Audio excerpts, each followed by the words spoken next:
"Emergency blood needed," the nurse yelled, and when the CEO rushed into the room, his world shattered seeing his ex in labor with triplets. But before we dive into the full story, let me know where you're watching from and what time it is. Now, subscribe to the channel, and let's get started.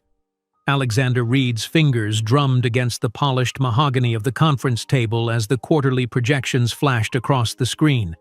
The numbers were good. Better than good. Reed Enterprises had exceeded expectations for the third quarter in a row, and the board members exchanged satisfied glances around the table. At 42, Alexander had built his company from a small tech startup to one of the most influential corporations in the country. Success had become the expected standard.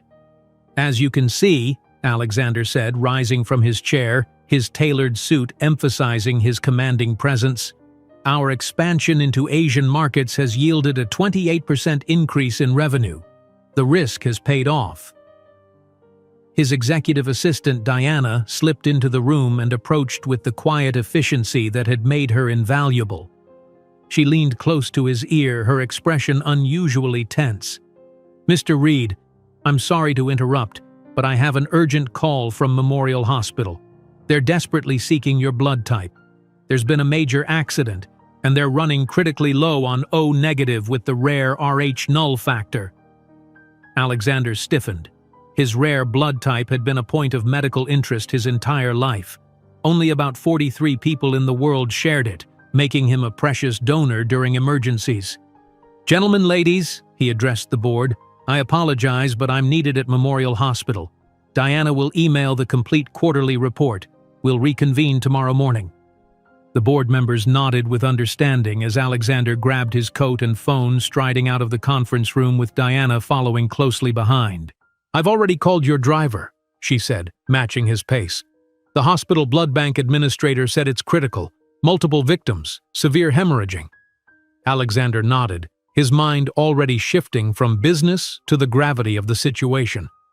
"Cancel my dinner with the Japanese investors. Reschedule for tomorrow if possible." Within minutes, his sleek black Bentley was cutting through midday traffic, lights flashing as his driver, Marcus, utilized the emergency clearance Alexander had been granted years ago precisely for situations like this. "How bad is it?" Alexander asked, glancing at his phone where news alerts were beginning to appear. "Multi-car pileup on the freeway," Marcus replied, skillfully maneuvering through an intersection. "At least 12 critically injured from what I've heard on the radio." Alexander's phone rang. His sister, Catherine. "Alex, are you heading to Memorial? I just saw the news." "Yes," he confirmed. "They've called for my blood type again." "I thought so. I'll meet you there." Catherine was a cardiothoracic surgeon at Memorial. "They're calling in everyone. It's all hands on deck." The call ended as the Bentley pulled up to the emergency entrance. The chaos was immediately apparent. Ambulances with flashing lights, medical personnel rushing in and out, the controlled frenzy of a major medical crisis. Alexander was met at the door by a harried-looking nurse who recognized him instantly. "Mr. Reed, thank you for coming so quickly. Please follow me." She led him through the crowded emergency department, past curtained areas where medical teams worked frantically on injured patients. The air was thick with urgency and the clinical smells of antiseptic and blood. "We have multiple patients requiring immediate transfusions," the nurse explained as they walked briskly. "Your blood type is critical for at least 2 of them." They arrived at the blood donation center, which had been transformed into a high-efficiency operation. Several donors already occupied chairs, their arms extended as phlebotomists worked quickly to collect their contributions. "Mr. Reed," Dr. Abernathy, the blood bank director, approached with visible relief. "Thank you for responding so quickly. We need to get you started immediately." Alexander removed his suit jacket and rolled up his sleeve with practiced efficiency. This wasn't his first emergency donation, though it had been several years since the last one. "How many units do you need?"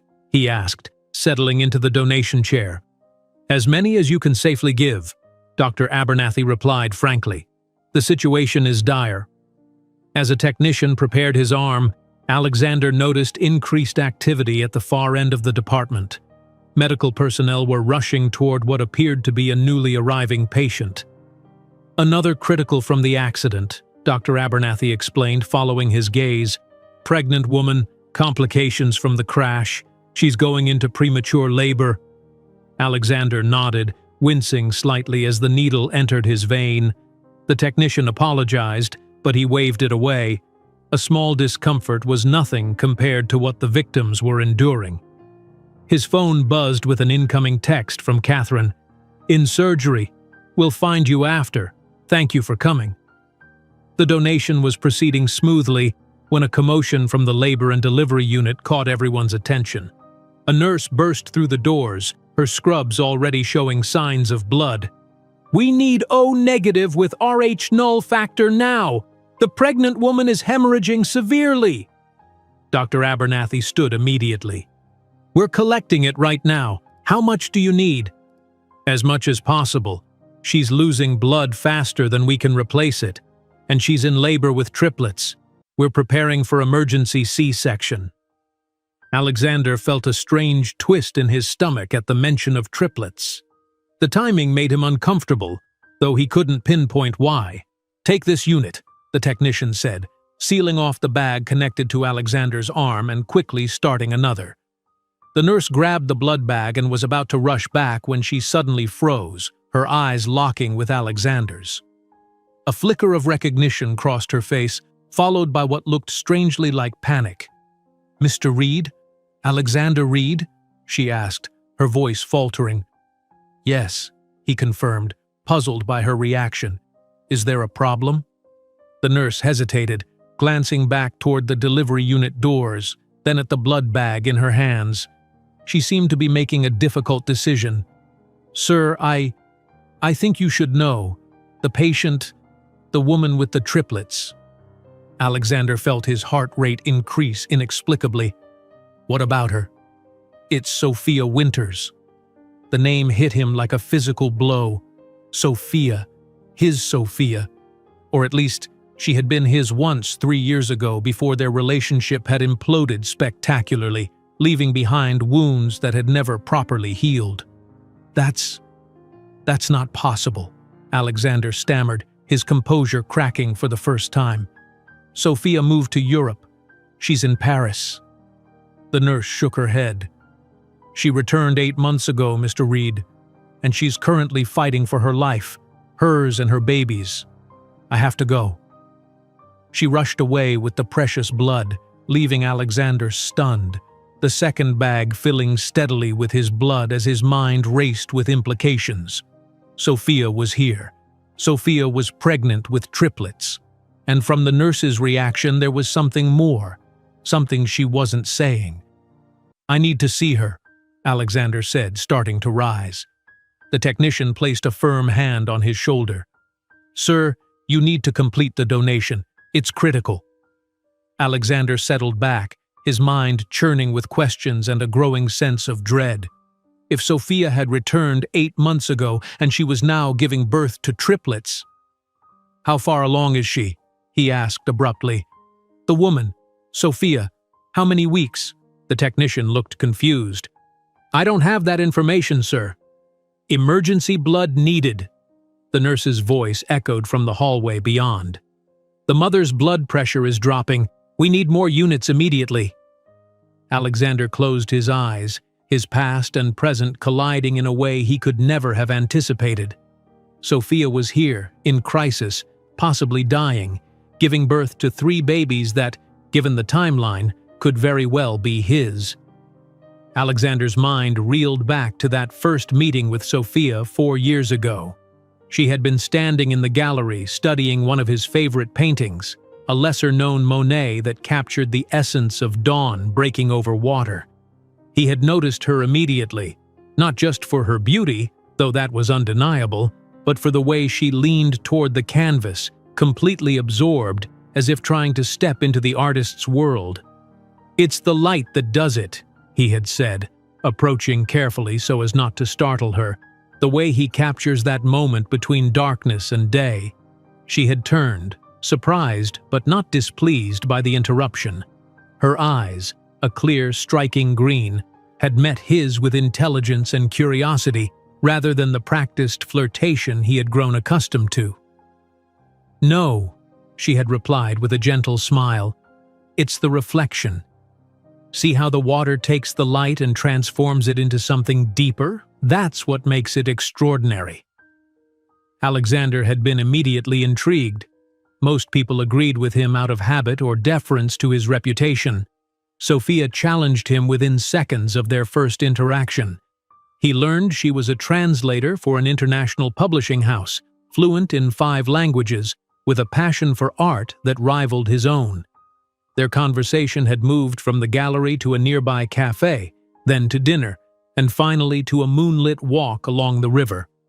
By the end of that first evening, Alexander knew Sophia Winters was unlike anyone he had ever met. Their relationship had progressed with an intensity that surprised them both.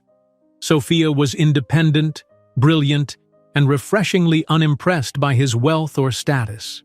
She valued experiences over possessions, ideas over influence. For Alexander, whose world had become increasingly defined by business metrics and strategic relationships, Sophia was like rediscovering a part of himself he had forgotten existed. 3 months into their relationship, they had traveled to Alexander's private villa on the Amalfi coast. Stretched out on the terrace under a canopy of stars, Sophia had confessed that she had never expected to fall for someone like him. "Someone successful?" he had asked, amused. "Someone scheduled," she had corrected, tracing patterns on his chest with her fingertip. "Your life is so structured, Alex. Every hour accounted for, every decision calculated for maximum efficiency." "That's how you build something lasting," he had replied, though even as he said it, he'd wondered if that was truly what he believed anymore. Sophia had propped herself up on one elbow, her hair falling in a dark curtain around her face. "Is that what you want with me? Something lasting?" The question had caught him off guard, not because he didn't know the answer, but because he did. "Yes," he had said simply. "More than I've wanted anything in a very long time." That night remained etched in his memory as perhaps their happiest moment together. In the year that followed, they had created a life that balanced his corporate world with her more bohemian sensibilities. Sophia had moved into his penthouse, transforming the sleek, minimalist space with vibrant artwork, overflowing bookshelves, and plants that somehow thrived despite the limited natural light. They had discussed marriage, children, a future that seemed both certain and exhilarating. Alexander had even begun to delegate more responsibilities at work, recognizing that the empire he had built meant little without someone to share it with. But then had come the Mazzari acquisition, a business opportunity too significant to ignore. The deal would expand Reed Enterprises into markets previously beyond reach, but it required Alexander's complete attention for months. Meetings ran into the early hours, international calls interrupted rare moments together, and the pressure transformed him into someone even he didn't recognize. Sophia had been patient at first, understanding the importance of the deal, but as weeks turned into months, her patience had worn thin. Their conversations became increasingly strained, punctuated by silences that spoke louder than words. The breaking point had come during what was supposed to be their anniversary dinner. Alexander had arrived 2 hours late, distracted by last-minute complications with the acquisition. Sophia, who had waited in the restaurant alone, had finally given up and returned to the penthouse. When he had finally made it home, her suitcases were packed. "I can't compete with your company, Alex," she had said, her voice steady despite the tears in her eyes, "and I won't try anymore." "Sophia, please," he had pleaded, suddenly terrified by the realization of what was happening. "This deal is almost done. Things will go back to normal soon." "That's just it," she had replied. "This is normal for you. The company will always come first. There will always be another deal, another emergency, another reason why I'm not the priority." "You are my priority," he had insisted, reaching for her. She had stepped back, shaking her head. "No, I'm not. And the saddest part is that you believe what you're saying. You don't even see how completely your work consumes you. I'm building this for us, he had argued, desperation making him grasp at justifications they both knew were hollow. No, Alex, you're building it for yourself. I was just the one waiting at home while you did it. She had left that night, deaf to his promises that things would change. The next morning, Alexander had learned that Sophia had accepted a position with her company's Paris office. She was gone before he could make things right. In the months that followed, Alexander had thrown himself into work with renewed intensity, not from passion, but from a need to numb the pain of her absence. The Mazzari acquisition had indeed been completed successfully, bringing Reed Enterprises the acclaim and market position he had sought. But the victory had felt hollow. He had tried to contact Sophia several times in the weeks after she left. His calls went unanswered, his messages unreturned. Eventually, pride had prevented him from continuing to reach out. If she wanted such a complete break, he would respect her decision, however much it wounded him. Life had continued. Alexander dated occasionally, but the connections were superficial. None of the women were Sophia, and he found himself unconsciously measuring them against her memory, finding them all wanting in comparison. As the months stretched into years, the acute pain of losing her had dulled to a persistent ache, a reminder of what might have been if he had made different choices. He had convinced himself that she was happier without him, building a new life in Paris, perhaps with someone who could give her the attention and presence he had failed to provide. Now, lying in the hospital donation chair with his blood flowing into bags that would soon be flowing into Sophia, Alexander was forced to confront a reality he had never anticipated. She had returned to the city 8 months ago and hadn't contacted him, and now she was giving birth to triplets. The timing was impossible to ignore. If she was in labor now, the conception would have occurred approximately 7 to 8 months before her return, which meant the babies had been conceived before she left Paris, before she came back to the city where he lived. Had she returned because of the pregnancy? And if so, why hadn't she told him? Unless the children weren't his. The thought sent a wave of unexpected jealousy through him. The idea of Sophia with another man carrying another man's children shouldn't affect him after 3 years apart, yet it did, more powerfully than he would have expected. But then why the nurse's strange reaction upon recognizing him? Why the panic in her eyes when she realized who he was in relation to Sophia? The technician interrupted his thoughts, checking the second bag of blood and preparing a third. "You're doing great, Mr. Reed. This is going to help tremendously." Alexander nodded absently, his mind still churning with questions. Somewhere in this hospital, Sophia was fighting for her life, bringing 3 new lives into the world. The coincidence of his rare blood type being needed on this particular day seemed too significant to be mere chance. Whatever had happened between them, whatever choices had led to this moment, fate had brought them together again under the most dramatic of circumstances. And Alexander Reed, a man who had built his fortune on calculated decisions and controlled outcomes, suddenly found himself at the mercy of forces beyond his understanding or control. The donation center had become a hub of frenetic activity. Staff rushed back and forth, processing blood as quickly as safety protocols allowed. Alexander remained still, his arm extended, watching as his 3rd unit of blood was collected. His body felt slightly weaker, but his mind had never been more alert. "Mr. Reed," Dr. Abernathy approached, checking his vitals with practiced efficiency.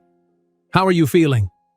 "I'm fine," Alexander replied automatically. Then, unable to contain the question any longer, "Doctor, the pregnant woman, Sophia Winters, can you tell me anything about her condition?" Dr. Abernathy hesitated, clearly recognizing that this was more than casual concern. "Are you related to Ms. Winters?" Alexander hesitated. What was he to Sophia now? Ex-boyfriend seemed inadequate for what they had shared, yet technically accurate. "We have a history," he said finally. "We were together for 2 years.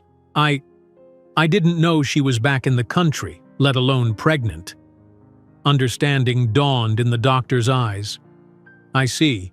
Well, I can tell you that her condition is critical but stable for the moment. The accident caused placental abruption, a separation of the placenta from the uterine wall. It's particularly dangerous with multiple fetuses. And the babies? Alexander asked, his throat tightening around the words. They're showing signs of distress, which is why we're preparing for an emergency C-section. The blood you're donating right now is quite literally keeping Ms. Winters and her babies alive. The weight of that statement settled heavily on Alexander's shoulders. Whatever had happened between them, whatever choices had led to this moment, he was now inextricably linked to Sophia's survival. "Thank you for telling me," he said quietly. "Please, keep me informed if there are any changes." Dr. Abernathy nodded, checking the blood bag that was nearly full. "We'll take one more unit if you're feeling up to it, then you should rest and hydrate." Alexander nodded his agreement, and the doctor moved on to check other donors. Left alone with his thoughts again, Alexander found himself unable to focus on anything but Sophia and the children she was carrying. If the babies were his, and the timing certainly suggested they could be, why hadn't she told him?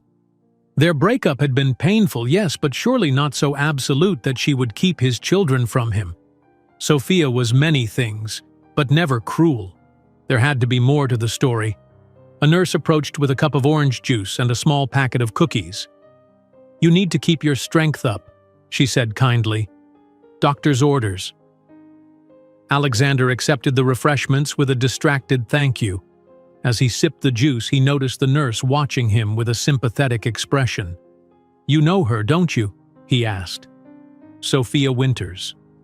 The nurse seemed to debate whether to engage before nodding slowly. "I've been her prenatal nurse for the past 6 months. She's been coming to this hospital for her checkups." Alexander absorbed this information. 6 months. Sophia had been in the city, pregnant, coming to this very hospital for half a year, and he had never known. Has she been well? Before the accident, I mean. The nurse's expression softened. "The pregnancy has been challenging. Multiple pregnancies always are, but she's been remarkably strong through it all, coming to appointments alone, preparing everything herself." "Alone?" Alexander echoed, feeling a strange mix of concern and hope. "She's not with someone?" The nurse hesitated, clearly uncertain about how much to share. "That's really not for me to say, Mr. Reed, but she never mentioned a partner, and no one has accompanied her to appointments." Before Alexander could press for more information, commotion erupted from the direction of the delivery unit. The doors burst open and a team of medical personnel rushed through, pushing a gurney at speed. Alexander caught only a glimpse of the figure on the bed, dark hair spread across the pillow, skin pale against the white sheets, before they disappeared around a corner. "They're taking her to the OR, the nurse explained, moving to follow. "The C-section can't wait any longer." Alexander half rose from his chair, instinctively wanting to go after them, to see Sophia, to be there somehow. The technician gently but firmly pressed him back into his seat. "Sir, you need to complete this last donation. It's what will help her most right now."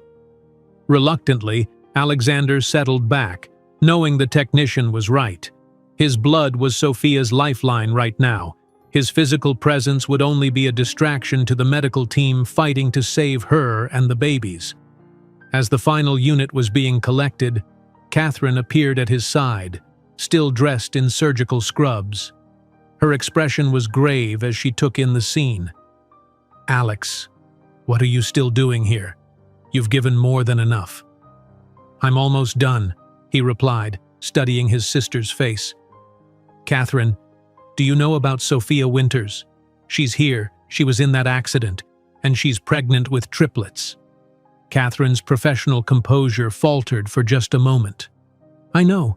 I just came from a consultation on her case. The trauma team called me in because of the cardiac concerns." "Cardiac concerns?" Alexander's alarm spiked. What's wrong with her heart? The blood loss has put extreme stress on her cardiovascular system. It's not unusual in cases like this, but combined with the pregnancy and the trauma from the accident, Catherine trailed off, then squeezed his shoulder. The team is excellent, Alex. They're doing everything possible. Alexander searched his sister's face, knowing she was holding something back. Catherine, please, I need to know everything. She sighed, pulling up a chair to sit beside him. The babies were conceived through IVF, Alex. That's in her medical records. The multiple pregnancy puts additional strain on her body, and now with the trauma and blood loss, she hesitated. There's a chance they might have to choose between saving Sophia or saving the babies. IVF. The revelation hit Alexander with unexpected force. Sophia had chosen to have children on her own, through medical intervention rather than with a partner. The implications tumbled through his mind. She had wanted children badly enough to pursue them independently, yet hadn't reached out to him despite returning to the city where he lived. When did she have the procedure? He asked, his voice tight. Catherine frowned. I don't know exactly.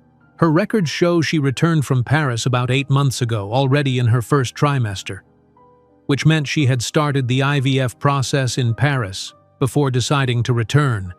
Had she come back because of the pregnancy? Or was there another reason? Alex, Catherine's voice drew him back to the present. What are you thinking? He met his sister's concerned gaze. The timing, Catherine. We broke up 3 years ago. She moved to Paris. If she had the IVF done there, then came back here in her first trimester. Understanding dawned in Catherine's eyes. You think the babies might be yours? That she used your material? I don't know what to think, Alexander admitted, but I donated sperm years ago before I met Sophia. It was during that medical research study on rare blood types. They wanted to preserve the genetic markers. That's a huge leap, Alex. The chances that Sophia would randomly receive your donation. Is it random, though? Alexander countered. My blood type is exceptionally rare. Hers must be compatible for a transfusion to work. The genetic compatibility would make medical sense for IVF too, wouldn't it? Catherine seemed ready to argue further, but was interrupted by her pager. She checked it, her expression growing serious. I have to go. They're starting the C-section. She stood, then hesitated. Alex, don't jump to conclusions. There could be a simple explanation for all of this. As she hurried away, Alexander was left with the technician removing the needle from his arm and applying pressure to stop the bleeding. All done, Mr. Reed. You've donated 4 units. That's exceptional. You should rest now, maybe get something substantial to eat. Alexander nodded absently, his mind still processing the possibilities. If the babies were his, conceived through an anonymous donation rather than their relationship, did Sophia know? Had she chosen his genetic material knowingly, or was it truly a coincidence? And if she did know, why keep it from him? As the technician applied a bandage to his arm, Alexander made a decision. He needed answers, and the only person who could provide them was currently in an operating room fighting for her life and the lives of 3 babies who might be his children. Thank you, he said to the technician, rolling down his sleeve. Where can I wait for news about Sophia Winters? There's a waiting area outside the surgical unit on the 3rd floor, the technician replied. But Mr. Reed, you really should rest after donating so much blood. Alexander stood carefully, testing his balance. He felt lightheaded but determined. I'll rest in the waiting room, he promised, but I need to be there when there's news. Making his way to the elevator, Alexander found himself in a situation entirely outside his control, a position he had spent his adult life avoiding. As the CEO of a major corporation, he was accustomed to making the decisions that shaped outcomes. Now, all he could do was wait while doctors fought to save the woman he had once loved and the children who might connect them forever, regardless of what had happened in the past. The surgical waiting room was a study in controlled anxiety. Families huddled in small groups, speaking in hushed tones or simply sitting in tense silence. Some paced the perimeter, wearing paths in the industrial carpet. Others stared blankly at muted televisions or scrolled mindlessly through their phones, desperate for any distraction from the waiting. Alexander claimed a corner seat away from the main cluster of people. His body felt heavy from the blood donation, but his mind refused to rest. Every time the double doors to the surgical unit opened, he looked up sharply, hoping for news. Diana had texted several times, checking on his status and offering to reschedule his meetings for the remainder of the week. He appreciated her efficiency, but found himself unable to focus on work matters. For perhaps the first time in his professional life, Reed Enterprises seemed distant and unimportant compared to what was happening in the operating room just beyond those doors. He checked his watch. Sophia had been in surgery for nearly an hour. Was that normal for a C-section? He had no frame of reference, no way to gauge whether the passing time was a good sign or cause for concern. A young couple emerged from the surgical unit, the woman in a wheelchair pushed by a nurse, the man walking alongside carrying a small bundle wrapped in a blue blanket. Their faces shone with exhausted joy as family members surrounded them, everyone craning to see the newborn. Alexander watched the scene with a strange mixture of envy and hope. Would that be him soon, emerging with Sophia and possibly their children? Mr. Reed. Alexander looked up to find a woman in scrubs standing before him. Her surgical cap was still on, and there were spots of what might have been blood on her shoes. Yes? He stood quickly, perhaps too quickly. The room tilted momentarily before steadying. I'm Dr. Chen, the obstetrician handling Ms. Winter's case. Your sister, Dr. Reed, mentioned you'd be waiting here and asked me to update you personally. Thank you, Alexander said, his mouth suddenly dry. How is she? How are the babies? Dr. Chen gestured for him to sit back down, taking the chair beside him. The C-section is complete. We've delivered 3 babies, 2 girls and a boy. They're premature, of course, but that was expected with triplets even without the accident accelerating things. They're small but fighting. We've transferred them to the NICU where they'll receive specialized care. And Sophia? Alexander pressed, noting the doctor's careful omission.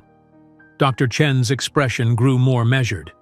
Ms. Winters experienced severe hemorrhaging during the procedure. We're still working to stabilize her. The blood transfusions, your blood, has been crucial, but she's not out of danger yet. The next few hours will be critical. Alexander absorbed this information, his chest tight with a complex blend of emotions. Relief that the babies had been delivered, terror that Sophia might still be lost. What are her chances? He asked directly, needing honesty more than comfort. Ms. Winters is young and was in excellent health before the accident. That works in her favor. But the combination of trauma, blood loss, and the stress of delivering triplets has put extreme pressure on her system. Dr. Chen paused. I'd say her chances are good, but we're monitoring her very closely. Alexander nodded, grateful for the unvarnished assessment. Can I see her? Or the babies? Ms. Winters is still in recovery and will be moved to intensive care shortly. As for the babies, only parents are permitted in the NICU at this stage. Dr. Chen studied him with a clinical eye. May I ask your relationship to Ms. Winters? Your sister mentioned you were connected. The question caught Alexander off guard. What was he to Sophia now? Ex-boyfriend seemed inadequate. Possible father of her children? That remained to be seen. We were together for 2 years, he said finally. We separated 3 years ago. I didn't know she was pregnant until today. Understanding dawned in Dr. Chen's eyes. I see. Well, given the circumstances, I can allow you a brief visit to the NICU to see the babies, though you won't be able to hold them yet. They're in incubators and receiving specialized care. Thank you, Alexander said, rising more carefully this time. And Sophia? When can I see her? Once she's stabilized in the ICU, I'll make arrangements. It may be several hours. Dr. Chen stood. Follow me to the NICU. And Mr. Reed, you look pale. Have you eaten since donating blood? No, Alexander admitted, suddenly aware of his lightheadedness. Stop at the cafeteria afterward, she advised. The last thing we need is you collapsing and becoming another patient. Alexander followed Dr. Chen through a labyrinth of corridors, each step bringing him closer to 3 tiny lives that might be inexorably linked to his own. The thought was both terrifying and exhilarating. The neonatal intensive care unit was a quiet, dimly lit space filled with the soft hum of medical equipment. Dr. Chen spoke briefly to the charge nurse, who nodded and led Alexander to a corner where 3 incubators were arranged in a semicircle. Here they are, the nurse said softly. Baby A, Baby B, and Baby C Winters. The girls are A and B, the boy is C. Alexander approached slowly, almost reverently. Each incubator contained a tiny red-skinned infant, impossibly small and fragile. Tubes and wires connected their miniature bodies to monitors and machines that beeped steadily, tracking every vital sign. They're so small, he whispered, overwhelmed by their vulnerability. Baby A is 4 pounds 2 ounces, Baby B is 3 pounds 11 ounces, and Baby C is 4 pounds even, the nurse informed him. Good weights for triplets at 34 weeks. Their lungs are still developing, but they're breathing on their own with just a little oxygen support. Alexander studied each tiny face, searching for some sign, some confirmation of what he suspected. Did the boy have his nose? Did the girls have his mother's chin? It was impossible to tell. They were too new, too undeveloped, their features still forming. Would you like to know their vitals? The nurse asked, mistaking his intent scrutiny. Yes, Alexander replied, though what he really wanted to know couldn't be answered by medical charts. Please tell me everything. As the nurse detailed each baby's heart rate, oxygen levels, and reflexes, Alexander found himself making silent promises to these 3 tiny humans. Whatever the truth of their conception, whatever his relationship to them turned out to be, he would ensure they had everything they needed. He would be there for them, in whatever capacity Sophia allowed. Sophia. Even amid the wonder of seeing the newborns, his thoughts returned to her. Fighting for her life somewhere in this hospital, unaware that her children had been safely delivered, unaware that he was here, standing vigil over the precious lives she had carried. Mr. Reed, Dr. Chen reappeared at his side. I've just received word that Ms. Winters is being transferred to the ICU. She's still unconscious, but stable for now. Would you like to see her? Alexander looked once more at the 3 tiny babies, each perfect in their fragility, then nodded. Yes, please. The intensive care unit was another world entirely, brighter, more clinical, with the constant beeping of monitors creating a symphony of survival. Sophia occupied a private room, her still form dwarfed by the medical equipment surrounding her. IV lines fed fluids and medications into her veins. A ventilator helped her breathe. Monitors displayed her vital signs in glowing digital readouts. Alexander approached the bed slowly, shocked by how small and vulnerable she appeared. Sophia had always possessed a vibrancy, an energy that made her seem larger than life. Now her skin was pale as porcelain, her dark hair stark against the white pillow. She's heavily sedated, Dr. Chen explained from the doorway. The ventilator is precautionary. We expect to remove it once she's stronger. Alexander nodded, not trusting himself to speak. He reached for Sophia's hand, careful not to disturb the IV. Her skin was cool to the touch, her fingers limp in his grasp. I'll give you a few minutes, Dr. Chen said, stepping out to speak with a nurse. Alone with Sophia, Alexander found himself transported back to quiet mornings in their shared apartment, watching her sleep as sunlight filtered through the curtains. She had always looked peaceful then, her expression soft and unguarded. Now, that same peace was imposed by medication and trauma, her life hanging in a precarious balance. Sophia, he whispered, squeezing her hand gently. I'm here. I don't know if you can hear me, but I'm here. The babies are beautiful, so tiny but perfect. They're fighting, just like you're fighting. He paused, overwhelmed by the surreality of the situation. Just hours ago, his biggest concern had been quarterly projections and market expansions. Now, he stood beside the hospital bed of the woman he had once planned to marry, the possible mother of his children, uncertain if she would survive the night. "You have to pull through this," he continued, his voice breaking slightly. "Those 3 little ones need you, and I need answers only you can give." Dr. Chen returned, accompanied by a nurse. "Mr. Reed, we need to run some tests now. You can come back in an hour or so." Alexander nodded, reluctantly releasing Sophia's hand. "I'll be in the waiting room. Please let me know immediately if there's any change." As he stepped back into the hallway, his phone buzzed with a text from Catherine. "In between surgeries. How are you holding up? Have you seen the babies?" He typed a quick reply. "Yes, they're perfect. Sophia is in ICU, still critical. I'm staying."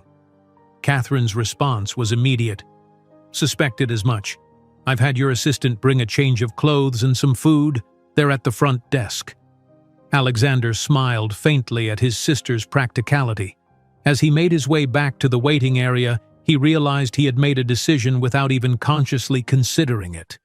He would remain at the hospital for as long as necessary, his company and responsibilities temporarily delegated to others. For now, nothing mattered more than Sophia's recovery and the welfare of 3 tiny babies whose connection to him remained an unanswered question. Sophia floated in a hazy realm between consciousness and oblivion. Distant voices penetrated the fog, clinical, professional, discussing her body as if it were a malfunctioning machine. Occasionally, a sharper pain would cut through the haze, anchoring her briefly to reality before the medication pulled her back under. Time had lost all meaning. Had it been hours? Days? She couldn't tell. But through the confusion, one thought remained clear. Her babies. Had they survived? Were they safe? She tried to speak, to ask about them, but her body refused to respond to her commands. Then, cutting through the medical jargon and beeping monitors, she had heard a voice she never expected to hear again. Alexander. Impossible. Her mind must be playing tricks, conjuring his presence from her subconscious. Yet the voice had seemed so real, the gentle pressure on her hand so familiar. In her sedated state, memories surfaced unbidden.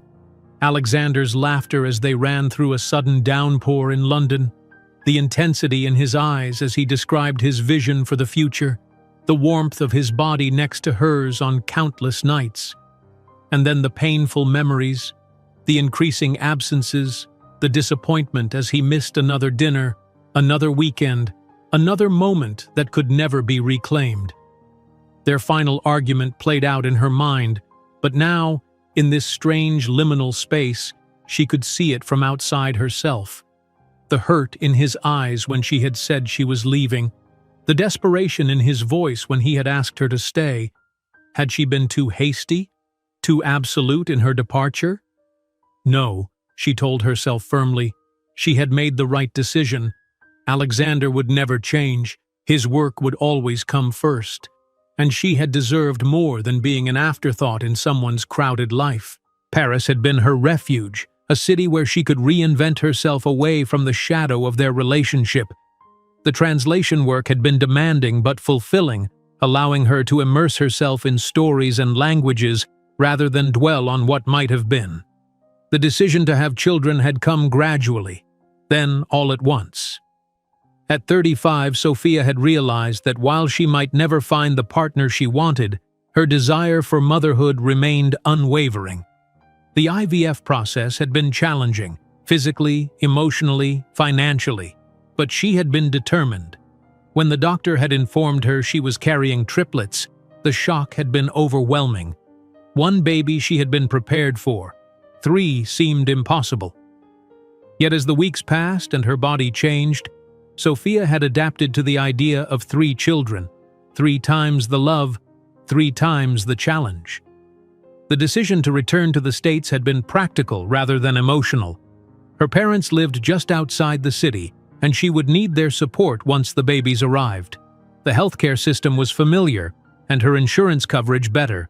And if she was being completely honest with herself, some small part of her had wondered if she might encounter Alexander again, if she might see recognition dawn in his eyes as he noticed her pregnancy. But as her return stretched from weeks into months with no contact, Sophia had accepted that their paths would not cross again. Perhaps it was for the best. How could she explain the choice she had made? Would he even care? A sharper pain cut through her thoughts, pulling her closer to consciousness. The pressure in her chest was immense, as if someone were sitting on her sternum. She tried to take a deeper breath but encountered resistance. Something in her throat. Panic flared briefly before a cool wave of medication doused it, pulling her back toward the darkness. But before she slipped under again, she heard that voice once more, Alexander's voice, speaking words she couldn't quite make out, but delivered in tones of concern and something that sounded remarkably like tenderness. Why was he here? How had he found her? Questions swirled in her mind as consciousness ebbed away again. The next time awareness returned, the pressure in her throat was gone. Sophia tried to swallow, wincing at the soreness. Her eyelids felt impossibly heavy, but with concentrated effort, she managed to open them a crack. Bright light assaulted her senses, and she quickly closed them again. A moment later she tried once more, this time more gradually. The room came into blurry focus. White walls, medical equipment, a window with blinds partially drawn. And there, slumped in a chair beside her bed, was Alexander Reed. Not a hallucination, not a medication-induced dream, but actually there, his tall frame awkwardly contained in the hospital chair, his head tilted at an uncomfortable angle as he dozed. He looked different from her memories. Thinner, perhaps. More lines around his eyes. His usually impeccable appearance was disheveled, shirt wrinkled, stubble darkening his jaw, hair uncharacteristically mussed. Sophia tried to speak, but her throat produced only a dry rasp. The sound was enough to rouse Alexander, however. His eyes snapped open, immediately finding hers. "Sophia," he breathed, rising quickly and moving to her bedside. "You're awake." She tried again to speak, managing only, "Water." Alexander reached for a cup with a straw, gently supporting her head as she took a small sip. The cool liquid was bliss on her parched throat. "The babies," she whispered, the words barely audible. "My babies." Alexander's expression softened. "They're doing well. 2 girls and a boy. They're small but strong. The doctors are very pleased with their progress." Relief flooded through her. They were alive. Her children had survived. "Why," she began, but speaking was still too difficult. "Why am I here?" Alexander finished for her, correctly interpreting her question. "There was an accident, a pile-up on the freeway. You were injured. The hospital called for blood donors with rare types. Mine matched." He paused, studying her face. "I had no idea you were back, Sophia. No idea you were pregnant." She closed her eyes briefly, processing this information. Pure chance had brought Alexander to her bedside. A cosmic coincidence of rare blood types and perfect timing. "How long?" she managed to ask. "The accident was 3 days ago. You've been in and out of consciousness since the surgery." He hesitated. "The doctors were concerned for a while. You lost a lot of blood." 3 days. She had lost 3 days of her children's lives already. Urgency surged through her. "I need to see them," she said, attempting to sit up. Pain immediately flared across her abdomen, and she gasped. Alexander gently pressed her back against the pillows. "Not yet. You're still recovering from major surgery. The babies are receiving excellent care, I promise you." His calm assurance should have been comforting, but it stirred a different emotion in Sophia. What right did he have to tell her about her own children? To act as if he had any authority in this situation? "You've seen them?" she asked, her voice stronger now, edged with something defensive. Alexander nodded, a strange expression crossing his face. "Yes, I've visited the NICU several times. They're remarkable, Sophia. Perfect little fighters." The tenderness in his voice when speaking of her children confused her. This wasn't the reaction she had expected when Alexander discovered her pregnancy. She had anticipated shock, perhaps anger or suspicion. Not this gentle concern, this apparent investment in her children's welfare. "Alexander," she began, unsure how to navigate this unexpected situation. "You should rest," he interrupted softly. "The doctor said not to overwhelm you when you woke up. I should call the nurse, let them know you're conscious." Before she could protest, he had pressed the call button. Within moments, a nurse entered, her face brightening at seeing Sophia awake. "Ms. Winters, welcome back. How are you feeling?" "Like I've been hit by a truck," Sophia replied weakly. The nurse smiled sympathetically as she checked the monitors and Sophia's vitals. "Well, technically it was an SUV, but close enough. You've been through quite an ordeal, but you're doing remarkably well now. Dr. Chen will be pleased to see you awake." As the nurse continued her assessment, asking Sophia to follow a light with her eyes and testing her reflexes, Alexander stepped back, giving them space. Sophia found her gaze repeatedly drawn to him, still struggling to reconcile his presence in her hospital room with the carefully constructed separation she had maintained for 3 years. "When can I see my babies?" Sophia asked the nurse. "Let's get you stabilized first. Maybe tomorrow if Dr. Chen approves. We could arrange for a wheelchair visit to the NICU." The nurse made a note in her chart. "They're doing wonderfully, especially considering they're triplets and premature.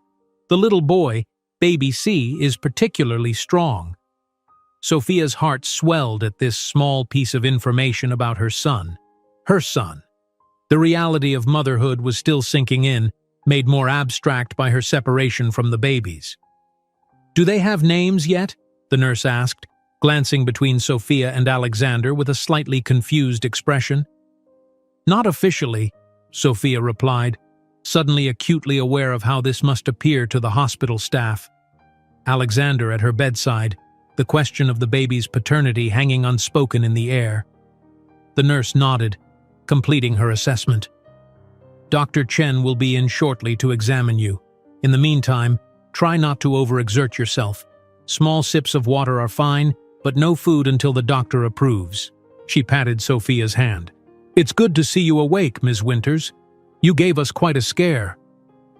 As the nurse left, silence fell between Sophia and Alexander.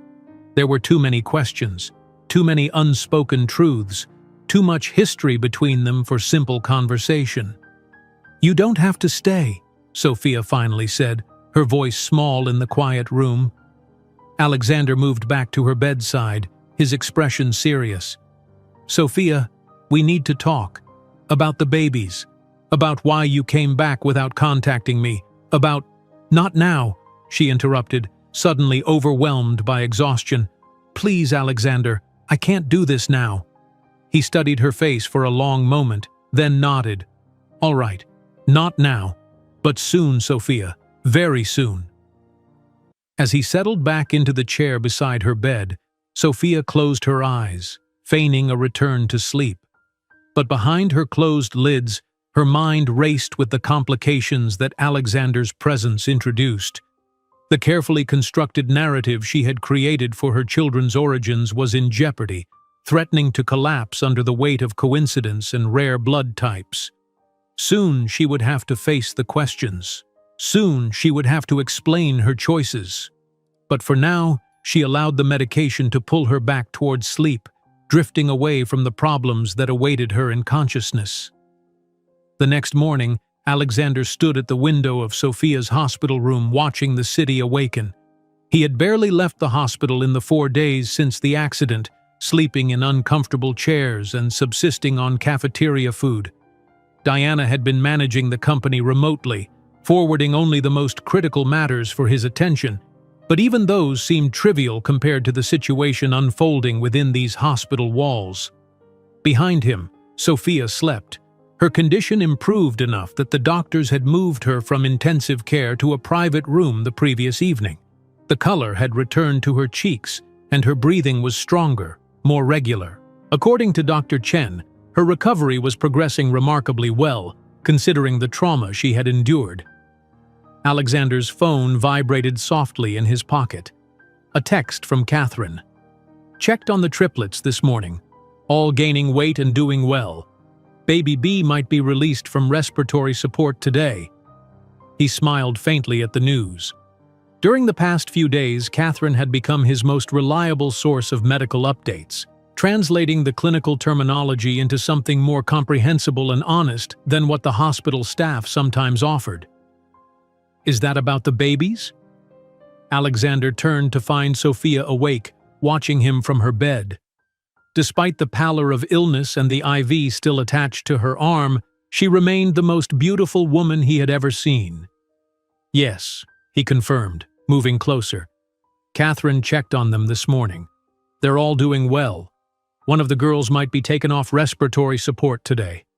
Relief softened Sophia's features. Good. That's good. She adjusted herself slightly, wincing as the movement pulled at her incision. What time is it? Just after 7. Alexander gestured to the chair beside her bed. May I? She nodded, and he sat, maintaining a respectful distance. They had barely spoken since her brief return to consciousness the previous day. Dr. Chen had warned against overwhelming her, and Alexander had honored that advice, limiting his interactions to brief updates and practical assistance. But now, with Sophia more alert and her condition stabilized, the unasked questions hung between them like a physical presence. How are you feeling? He asked, opting for the safest opening. Like I've been cut in half, she replied with a ghost of her old wry humor. But better than yesterday. The doctors say you're recovering well. So I've been told. Sophia's gaze was direct, searching. Alexander, why are you still here? The question, though expected, still caught him off guard with its bluntness. I wanted to make sure you were all right. You've done that. I'm alive. The babies are alive. Your duty as a good Samaritan is fulfilled. Is that what you think this is? Alexander leaned forward, his voice low with intensity. A sense of duty? Sophia looked away, her fingers plucking restlessly at the thin hospital blanket. I don't know what to think. I haven't seen or heard from you in 3 years, and suddenly you're here, keeping vigil at my bedside, visiting my babies in the NICU. Our babies. The words hung in the air between them, finally spoken aloud. Sophia's head snapped back toward him, her eyes wide. What did you say? Alexander met her gaze steadily. They're mine, aren't they? The triplets. They're my biological children. Sophia's face paled further, her breath catching. For a moment, Alexander thought she might deny it, might fabricate some explanation. Instead, she closed her eyes briefly, as if gathering strength. How did you know? I didn't, not for certain, but the timing made it possible. And my blood type. He hesitated.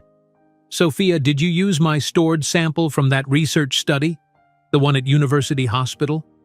She nodded once, a barely perceptible movement. Yes. Did you know it was mine when you selected it? No. Her voice was firm on this point. It was anonymous. I chose based on medical compatibility and genetic screening results. The doctor said it was an exceptionally good match with my own profile. Alexander absorbed this, unsure whether to be relieved or disappointed.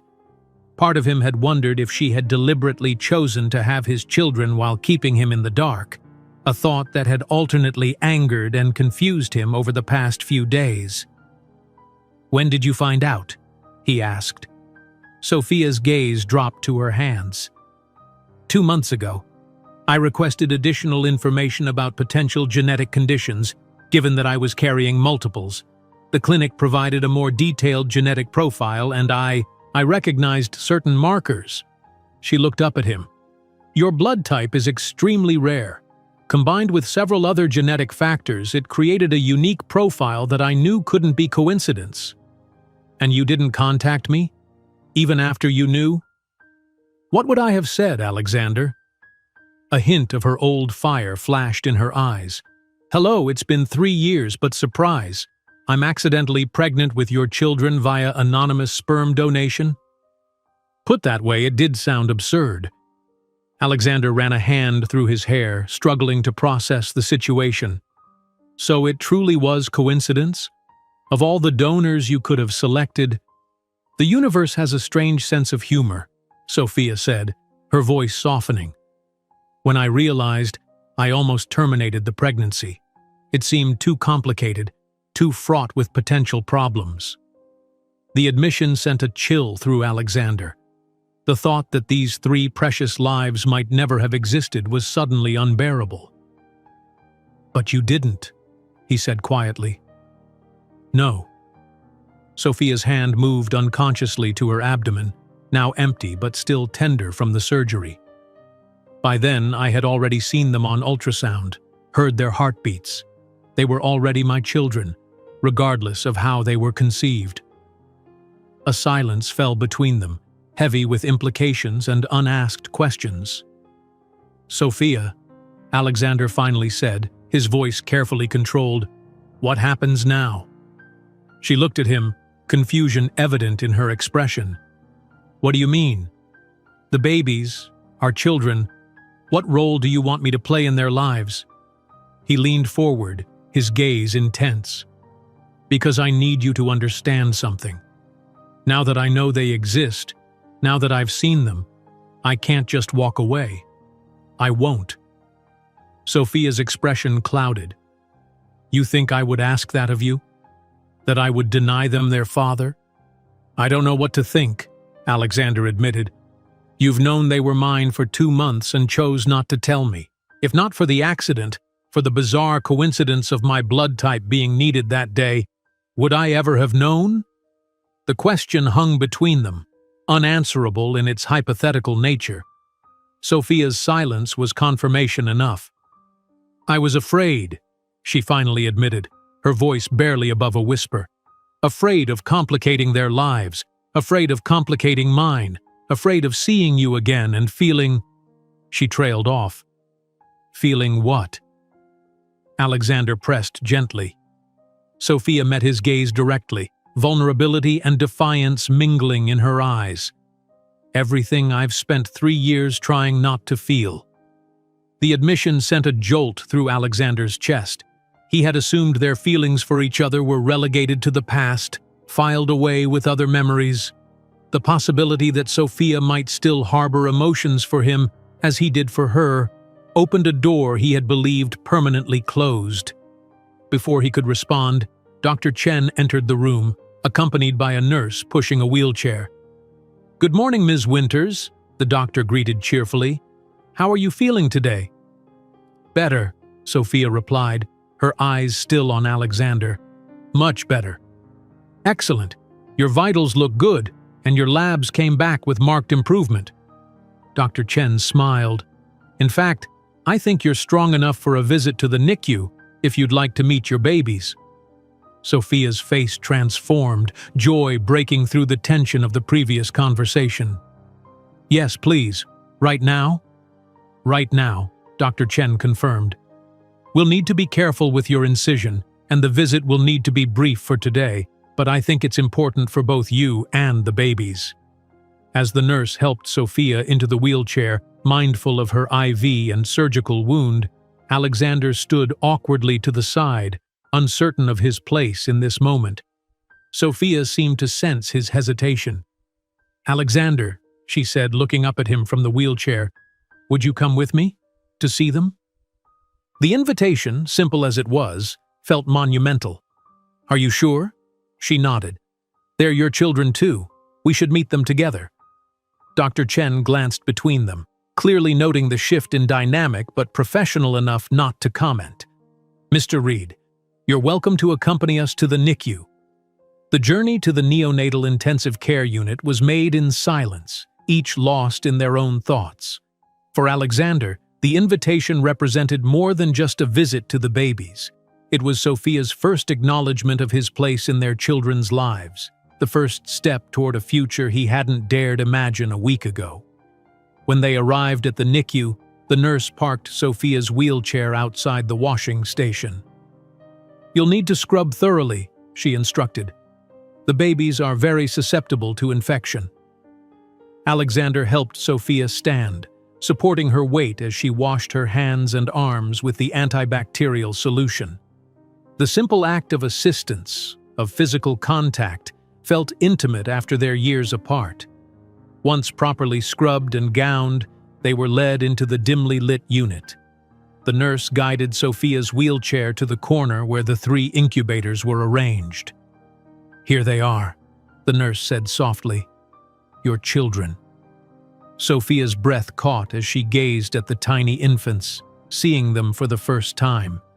Tears welled in her eyes as she reached out, placing her hand against the clear plastic of the nearest incubator. "They're so beautiful," she whispered. "So perfect." Alexander stood behind her, his own emotions threatening to overwhelm him as he watched Sophia meet their children. In that moment, the complications of their situation, the years apart, the accidental conception, the uncertain future, seemed to fade in importance. What mattered was here, now. Sophia, himself, and these 3 miraculous lives they had created, however unconventionally. "Would you like to touch them?" the nurse asked. "We can open the incubator ports. It's good for them to feel your touch." Sophia nodded wordlessly, and the nurse demonstrated how to place her hands through the circular openings in the incubator. With infinite gentleness, Sophia touched her daughter's tiny arm, her finger tracing the delicate skin. "Hello, little one," she murmured. "I'm your mom." Alexander watched, his heart constricting with emotion, as Sophia greeted each baby in turn, speaking soft words of love and reassurance. This was a sacred moment, one he felt privileged to witness. "Would you like to touch them too?" Sophia asked, looking up at him with tear-streaked cheeks. Alexander nodded, unable to speak past the lump in his throat. Carefully following the nurse's guidance, he placed his hand inside the incubator, his large finger gently touching his son's tiny hand. To his amazement, the baby's fingers curled reflexively around his own, gripping with surprising strength. "He knows you," Sophia said softly. Alexander met her gaze, finding in it not the resentment or confusion he had feared, but something softer, more complex, an acknowledgement of their shared creation, their inextricable connection through these 3 precious lives. Whatever happened next, whatever path they chose for themselves and their unusual family, this moment of first meeting would remain etched in his memory. A beginning, not an ending, to a story none of them could have anticipated. The days that followed settled into a strange new rhythm. Alexander divided his time between the hospital and the minimal work responsibilities he couldn't delegate, though he had shocked his executive team by announcing an indefinite partial leave of absence. Sophia grew stronger each day, moving from bed to wheelchair to tentative steps with a walker, determined to recover as quickly as possible for her children's sake. Their conversations during this time were careful, focused primarily on the babies and their progress. The deeper questions, about their own relationship, about co-parenting arrangements, about the future, remained largely unaddressed, set aside in favor of the immediate needs of 3 tiny lives fighting to grow stronger. 1 week after the accident, Dr. Chen gathered them in a small conference room near the NICU for what she called a family meeting. The term wasn't lost on either of them, the acknowledgement that, however unconventional their situation, they were now irrevocably a family unit of some kind. "The babies are doing remarkably well," Dr. Chen began, reviewing the charts before her. "All 3 have gained weight steadily. Baby A and Baby C are breathing completely on their own now. Baby B still needs minimal oxygen support, but her lung function is improving daily." Sophia leaned forward in her wheelchair. "When can they come home?" Dr. Chen's expression was cautiously optimistic. "Triplets born at 34 weeks typically need to remain in the NICU until close to their original due date. In your case, that would mean another 4 to 6 weeks. However," she continued, noting Sophia's disappointed expression. "If they continue to progress at this rate, we might be able to consider releasing them a bit earlier, perhaps in 3 to 4 weeks."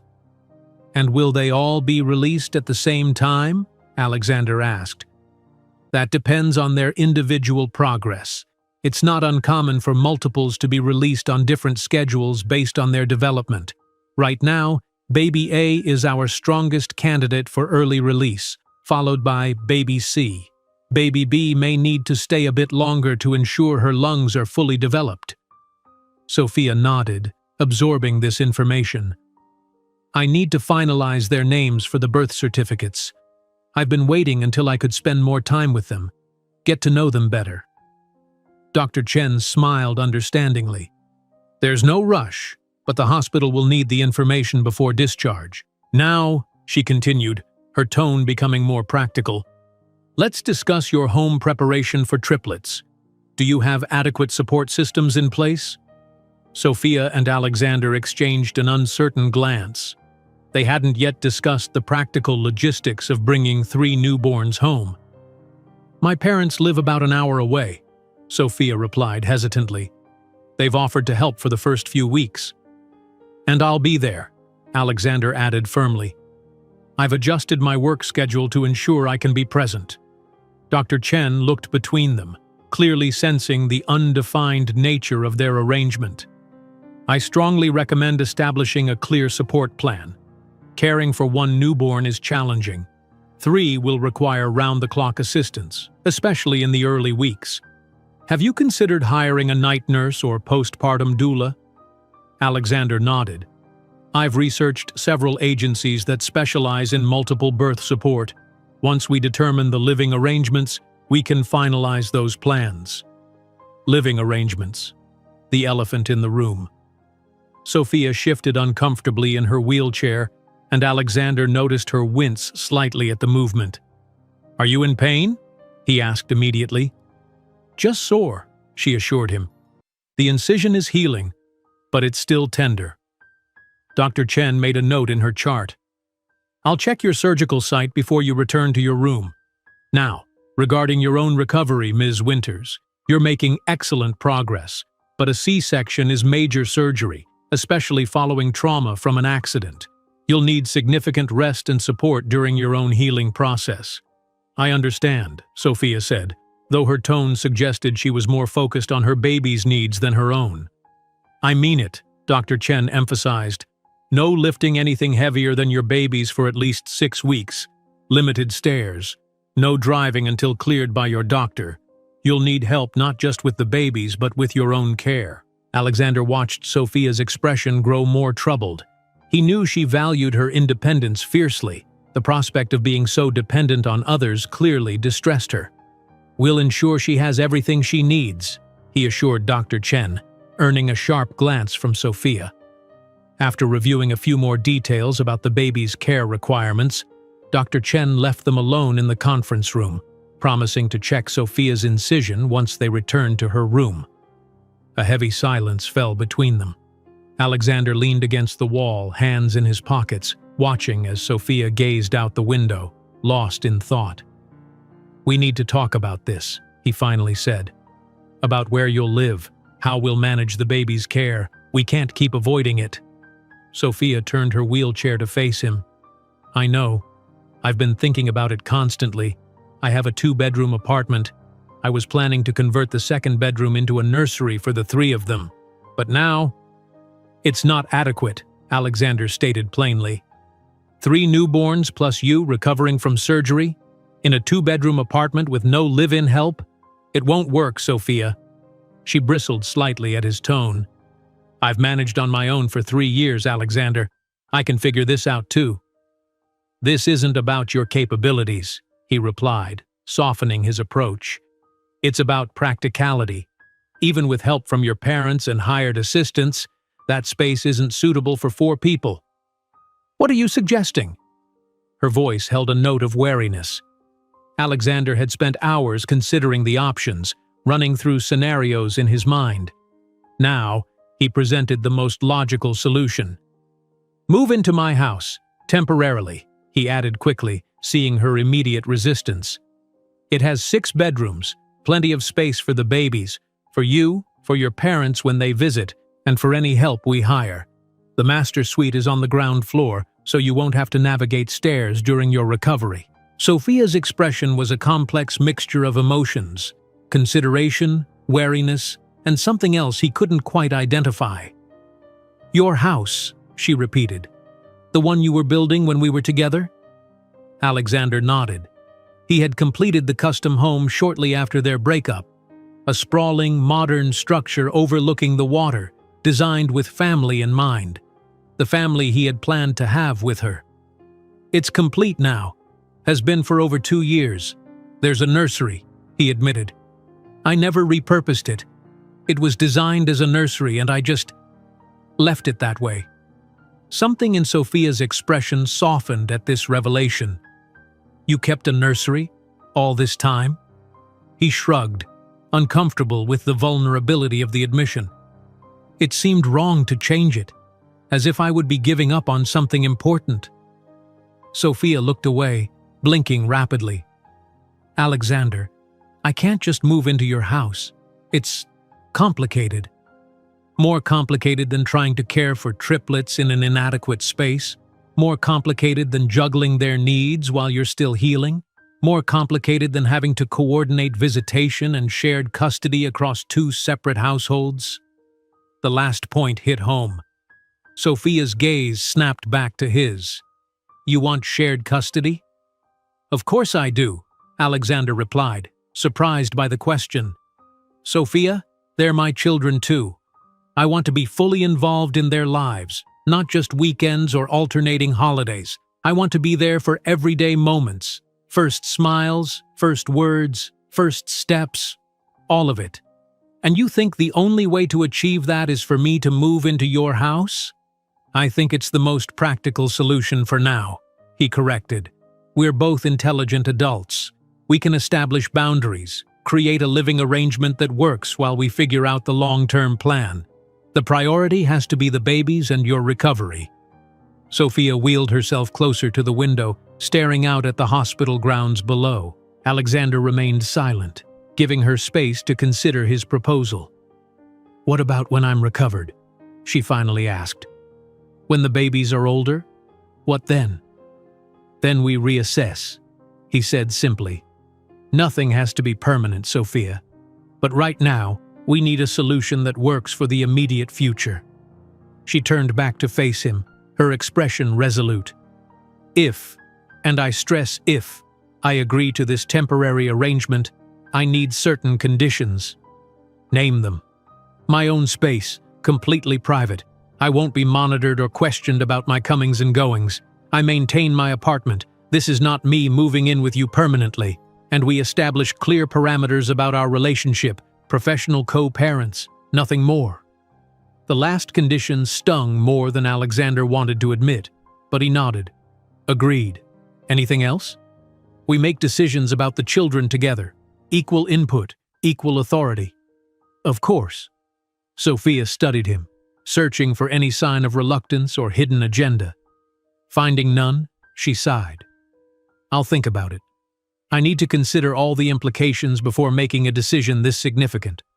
"That's fair," Alexander conceded. "But we don't have much time. The hospital will want to know your discharge plan soon, and we'll need to prepare the space for the babies." Before Sophia could respond, a nurse appeared at the door. "Ms. Winters, your babies are awake and doing well. Would you like to visit them?" The tension in Sophia's face immediately dissolved, replaced by eager anticipation. "Yes, please." Alexander helped navigate her wheelchair out of the conference room and toward the NICU. Their conversation would need to continue later, but for now, the chance to spend time with their children took precedence over everything else. In the NICU, they found all 3 babies alert, their tiny eyes open and seemingly tracking movement. The nurse informed them that baby A and baby C had been deemed strong enough for their first attempt at kangaroo care, direct skin-to-skin contact with their parents. "Who would like to go first?" the nurse asked. Sophia glanced at Alexander, then back to the nurse. "Could we both? 1 baby each for now?" The nurse smiled. Absolutely. Let me help you get set up. With careful assistance, Sophia was positioned in a reclining chair, her hospital gown adjusted to allow baby A to be placed directly against her chest. The tiny girl, weighing just over 4 pounds now, was gently transferred from her incubator to Sophia's waiting arms. The moment the baby settled against her mother's skin, both Sophia and Alexander caught their breath. It was the first time either of them had held one of their children, the first real physical connection beyond touching through incubator ports. "Oh," Sophia whispered, tears filling her eyes as she cradled the tiny form. "Hello, my darling. Hello." Alexander watched, transfixed by the sight of Sophia holding their daughter. The fierce love in her expression, the protective curve of her arms around the impossibly small body, it was everything he hadn't known he needed to see. "Mr. Reed?" The nurse interrupted his thoughts. "Are you ready for baby C?" Alexander nodded, removing his suit jacket and unbuttoning his shirt as instructed. Seated in a chair beside Sophia, he held his breath as the nurse carefully placed his son against his bare chest, adjusting the tiny body to ensure proper positioning.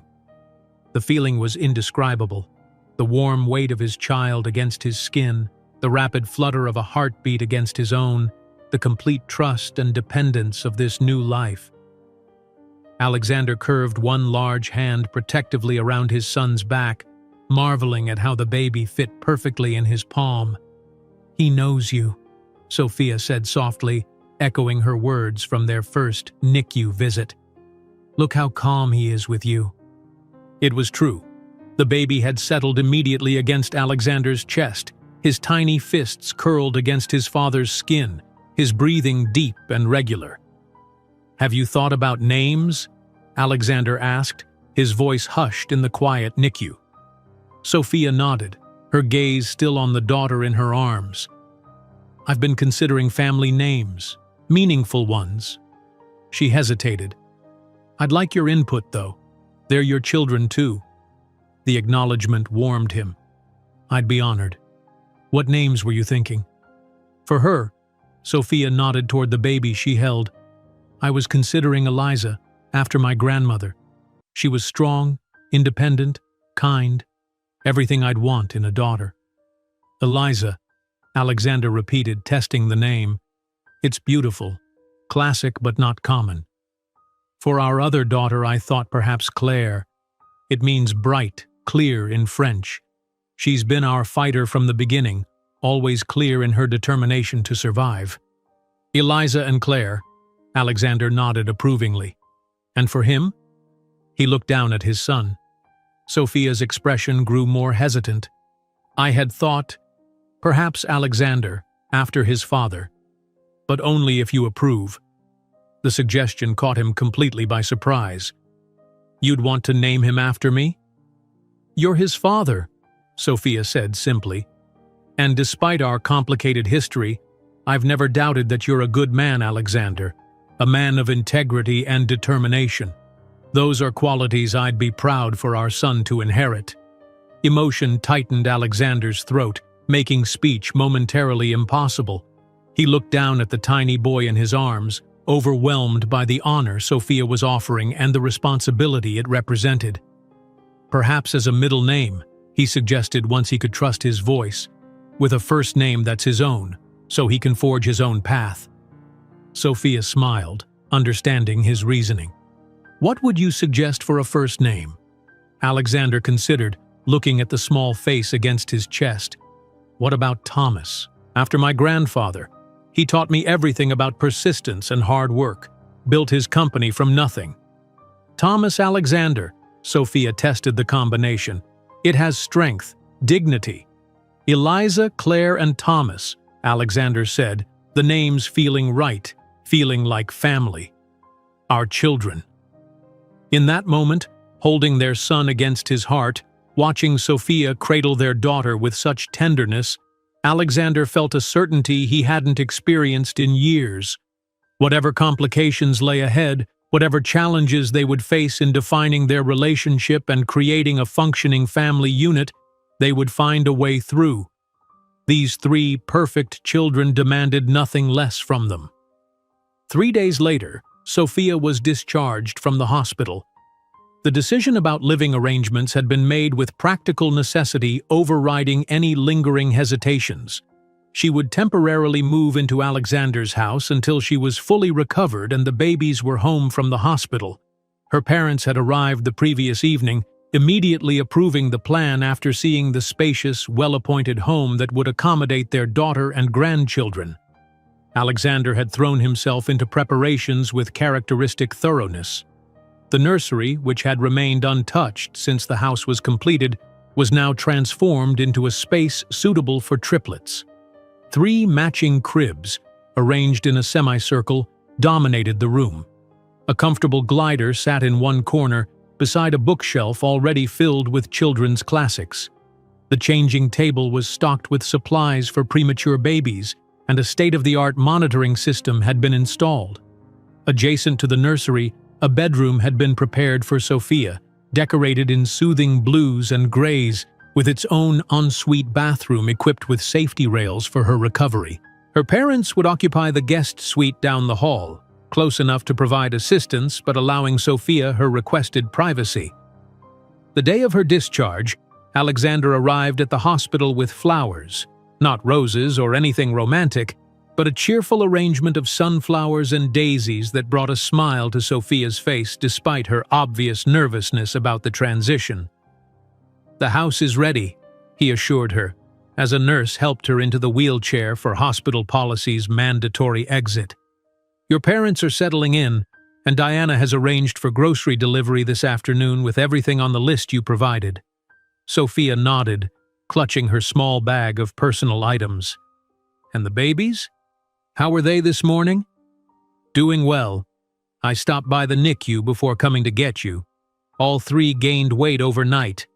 Dr. Chen says Eliza might be ready for her first bottle feeding tomorrow." The use of their daughter's name, now officially recorded on the birth certificates they had signed yesterday, brought a soft expression to Sophia's face. "I hate leaving them here," she admitted as the nurse wheeled her toward the elevator. "It feels wrong to go home without them." Alexander understood her distress.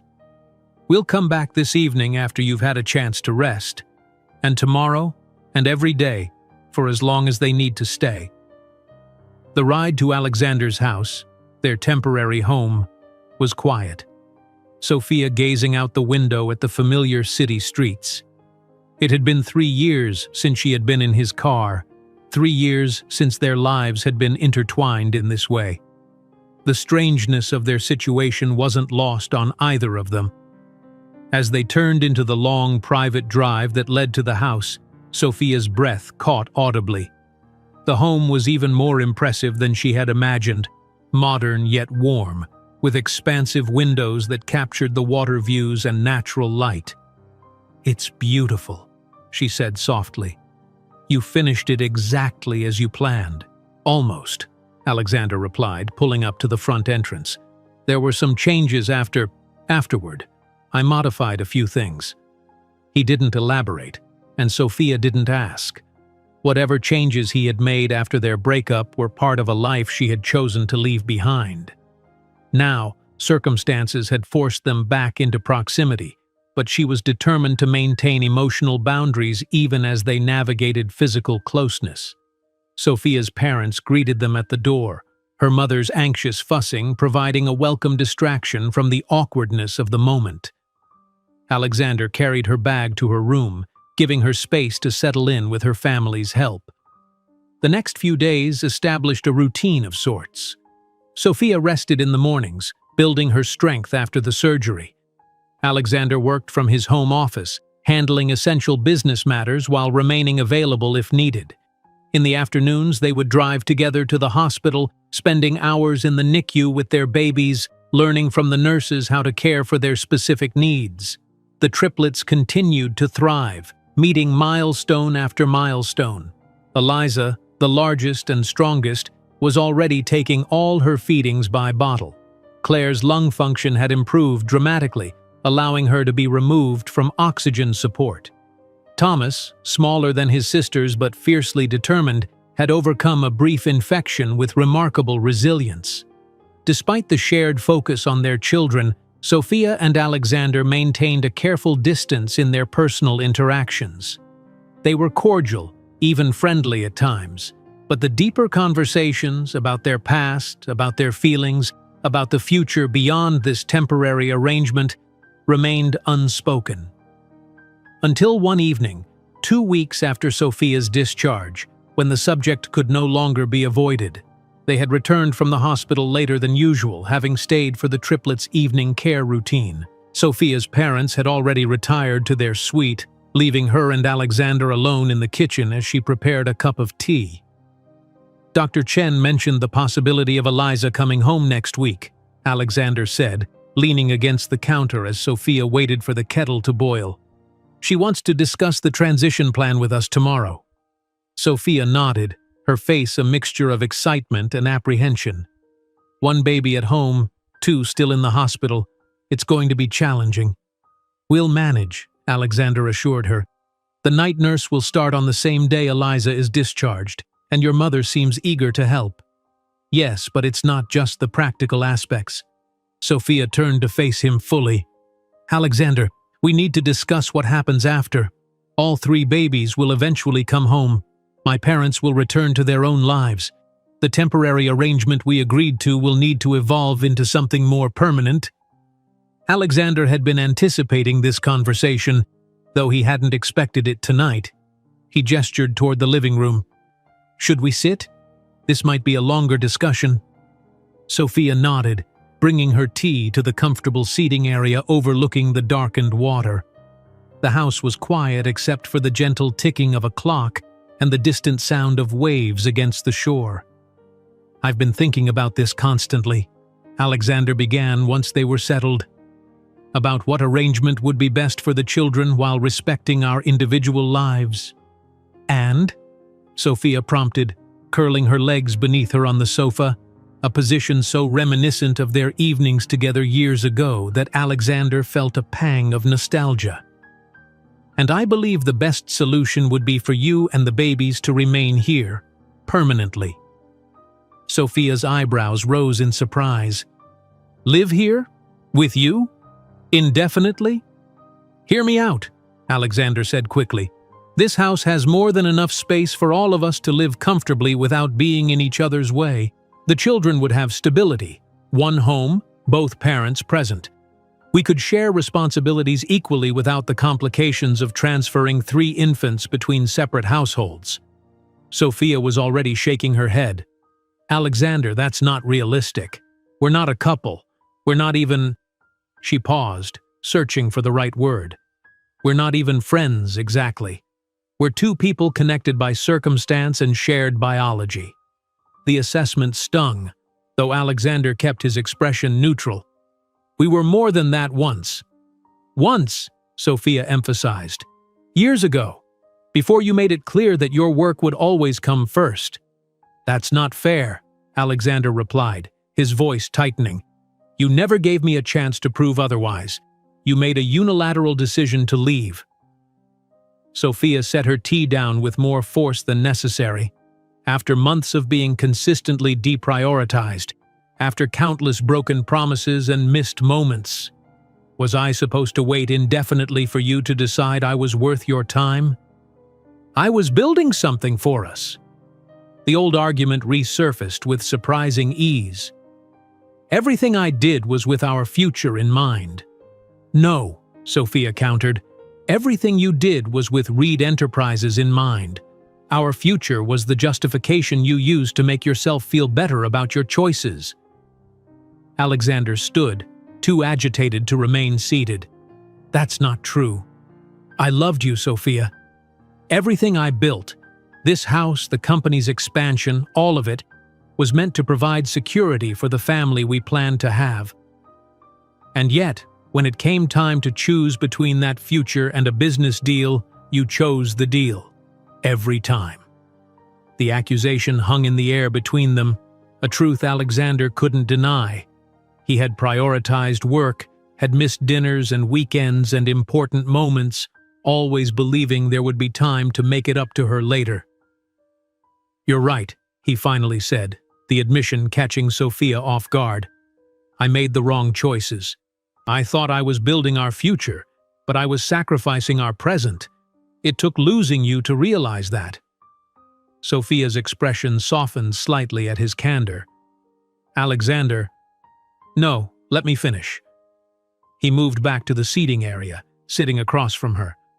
"When you left, it destroyed me. Not just because I loved you, but because I knew you were right. I had become exactly the kind of man I never wanted to be. Someone who put profit above people, who valued achievement over connection." He ran a hand through his hair, a gesture of vulnerability Sophia remembered well. "After you left, I made changes. Real ones. I restructured the company to require less of my direct involvement. I delegated more. I established boundaries between work and personal life." "Why?" Sophia asked quietly. "If I was gone, why make those changes?" Alexander met her gaze directly. "Because I didn't want to be that person anymore, with or without you. Because you were right about what matters, and I was wrong." Silence fell between them, heavy with unspoken emotions and shared history. "I'm not suggesting we live together romantically," Alexander finally continued, returning to their original discussion. "I'm proposing a practical arrangement for co-parenting. Separate spaces within the same home, clear boundaries, focused on giving our children the most stable environment possible." Sophia studied him, her expression thoughtful. "And if one of us begins a relationship with someone else? What then?" The question sent an unexpected wave of jealousy through Alexander, though he worked to keep his expression neutral. "We'd adapt, establish new boundaries. The priority would remain the children's stability." "It seems so complicated." Sophia sighed, leaning back against the cushions. "Logistically simpler, perhaps, but emotionally far more complex than separate households with a clear custody arrangement. Life with triplets won't be simple either way," Alexander pointed out. "At least this way, neither of us would have to handle them alone for extended periods. We'd both be available to help, to give each other breaks, to share the countless decisions and challenges that will arise." Sophia was quiet for a long moment, considering his arguments. "I need time to think about this," she finally said. "It's not a decision I can make tonight, especially when we're both tired and emotional." Alexander nodded, accepting the reasonable response. "Of course. Take whatever time you need. But Sophia," he added, his voice softer, "know that my offer isn't just about practicality. It's about wanting to be present for every moment of our children's lives. It's about not missing anything else important, the way I missed so much with you." The vulnerability in his admission hung in the air between them, neither acknowledging it directly, but both feeling its weight. "I should get some rest," Sophia said, rising from the sofa. "Tomorrow will be another long day at the hospital." Alexander stood as well, maintaining a respectful distance. "Of course. Good night, Sophia." She paused at the doorway, turning back to look at him. "You've been different these past weeks," she observed. "More present, more engaged." "I told you, I've changed," Alexander replied simply. "Maybe not enough, maybe too late for us, but I've changed." Sophia nodded, a complicated emotion crossing her face before she turned away. "Good night, Alexander." Left alone in the quiet living room, Alexander gazed out at the dark water, reflecting on their conversation. He had laid his cards on the table, not all of them perhaps, but enough to give Sophia a glimpse of his true motivations. Now, all he could do was wait and hope that she would see the merit in his proposal, not just for the children's sake, but perhaps eventually for their own. The next morning, Alexander was surprised to find Sophia already in the kitchen when he came downstairs, dressed for their hospital visit. "You're up early," he commented, pouring himself coffee from the pot she had already brewed. "I've been thinking about your proposal," she replied without preamble, "about living here permanently." Alexander set his mug down carefully, giving her his full attention. And? I think, Sophia said slowly, that we should try it. Not as a permanent arrangement, not yet. But for the first year, while the babies are so young and demanding, it makes practical sense for us to be under one roof. Relief and something like joy surged through Alexander, though he kept his expression measured. I'm glad you see the benefits. I have conditions, Sophia continued, her tone businesslike. We establish very clear boundaries about personal space and privacy. We develop a formal co-parenting agreement that outlines responsibilities and decision-making processes. And we agree to reassess after 1 year with the understanding that either of us can choose to end the arrangement at that time. Those terms are fair, Alexander agreed readily. I'd suggest adding regular check-ins, perhaps monthly, to discuss how the arrangement is working and address any issues that arise. Sophia nodded, seemingly relieved by his easy acceptance. Agreed, monthly assessments, with a more comprehensive review at 6 months and 1 year. Then we have an agreement. Alexander extended his hand formally, and after a brief hesitation, Sophia shook it.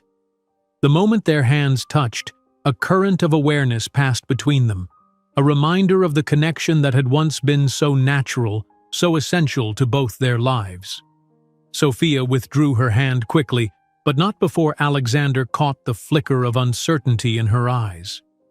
This is about the children, she said firmly, as if reminding herself as much as him, about giving them the most stable, supportive environment possible.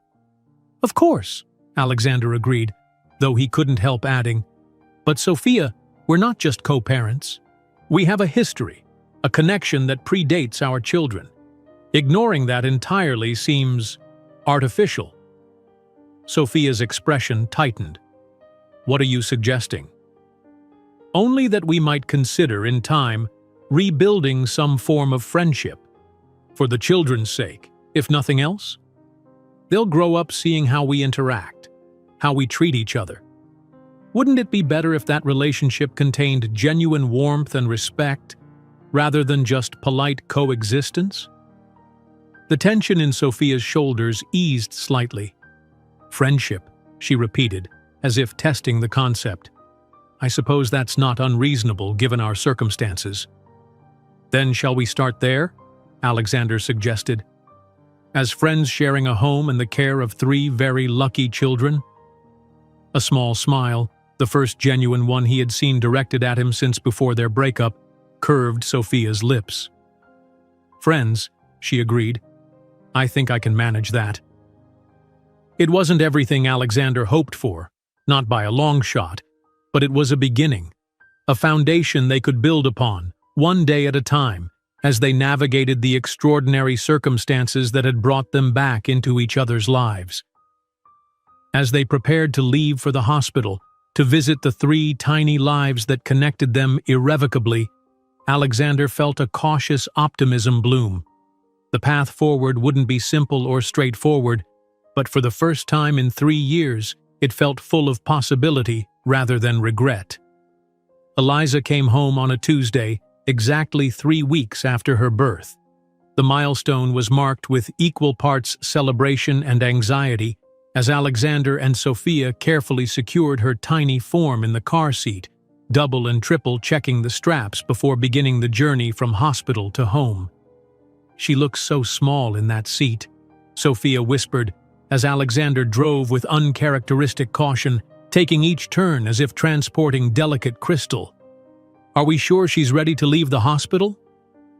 Dr. Chen wouldn't have released her if she wasn't ready, Alexander reassured her, though his knuckles were white on the steering wheel.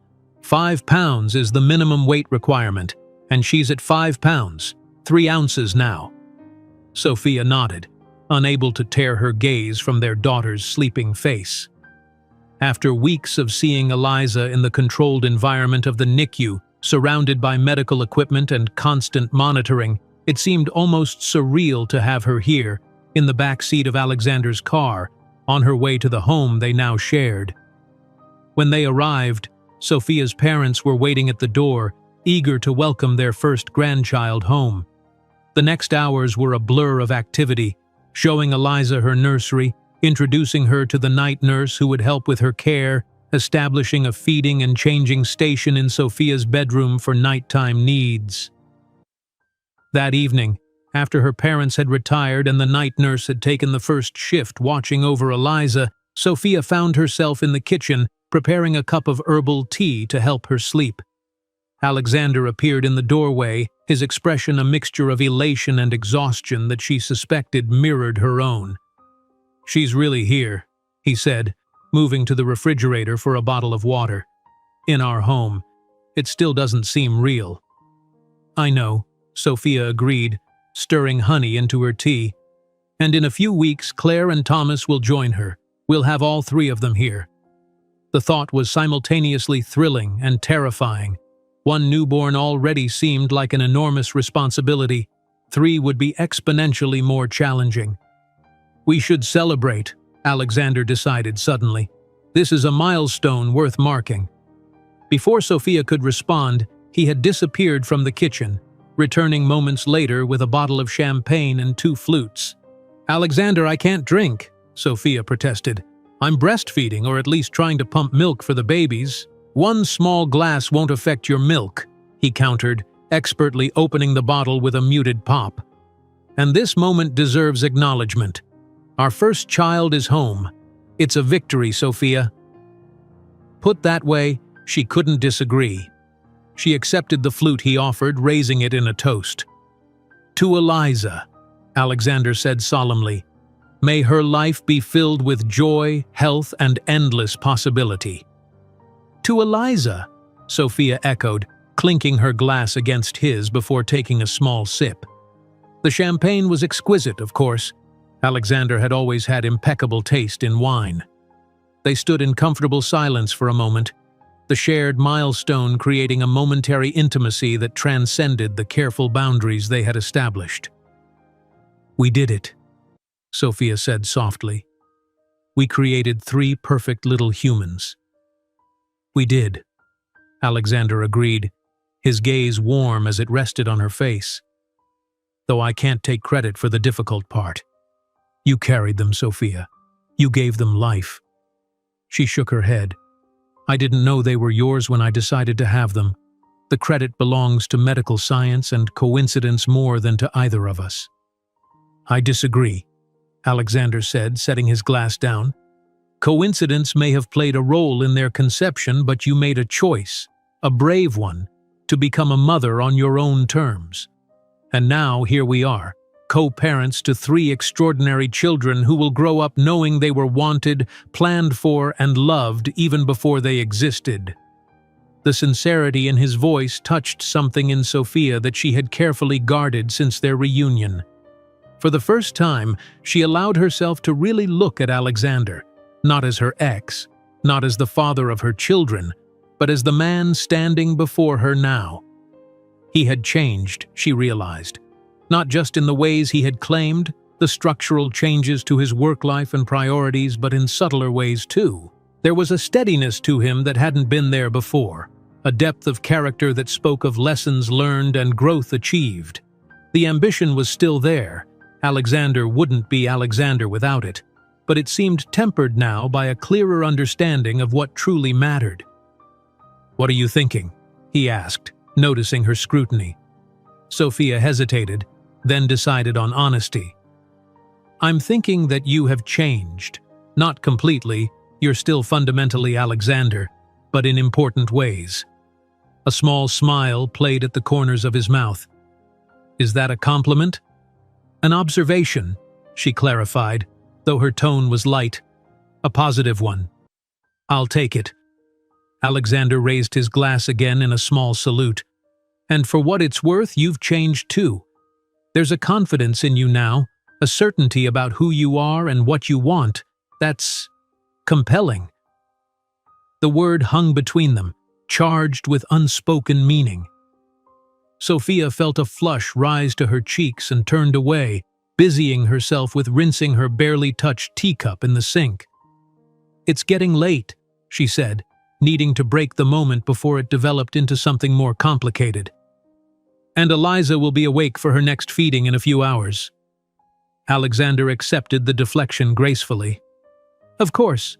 Get some rest while you can. I'll check on her before I turn in." As he left the kitchen, Sophia released a breath she hadn't realized she was holding. This new dynamic between them, not quite friends, certainly not lovers, but something more complex than mere co-parents, was proving more difficult to navigate than she had anticipated. The following days established a rhythm around Eliza's needs. Sophia and Alexander traded shifts with the night nurse and her parents, ensuring someone was always with the baby while allowing everyone necessary rest. They visited Claire and Thomas at the hospital daily, bringing photos and videos of their sister at home to maintain the connection between the triplets. 1 week after Eliza's homecoming, Dr. Chen called with news. Claire was ready for discharge. Her lung function had improved significantly, and she now weighed just over 5 pounds. "2 down, 1 to go," Alexander said as they drove to the hospital to bring their second daughter home. Thomas shouldn't be far behind.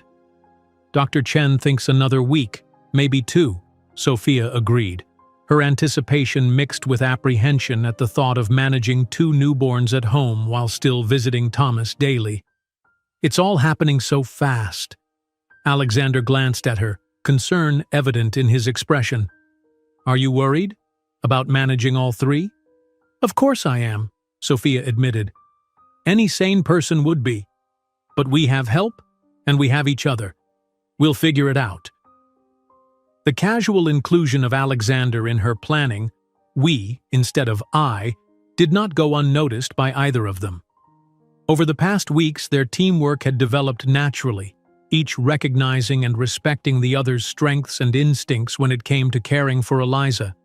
Claire's homecoming was smoother than her sister's, the path already established by Eliza's arrival. The nursery, designed for 3 from the beginning, easily accommodated the second crib. The routine expanded to include Claire's slightly different feeding schedule and preferences. She was fussier than her sister, requiring more soothing and attention during waking hours. With 2 babies now at home, the household dynamics shifted again. Sophia's parents extended their stay by another week, providing crucial support as everyone adjusted.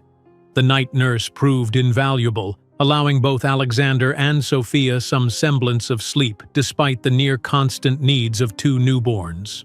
Thomas, meanwhile, continued to improve in the NICU, gaining weight steadily, but still requiring some respiratory support. His determination was evident even at this early stage. The nurses commented on his strong grip and alert eyes, his apparent awareness of his surroundings even in the clinical environment. "He has your focus," Sophia told Alexander during one of their hospital visits. "That intensity when something catches his interest."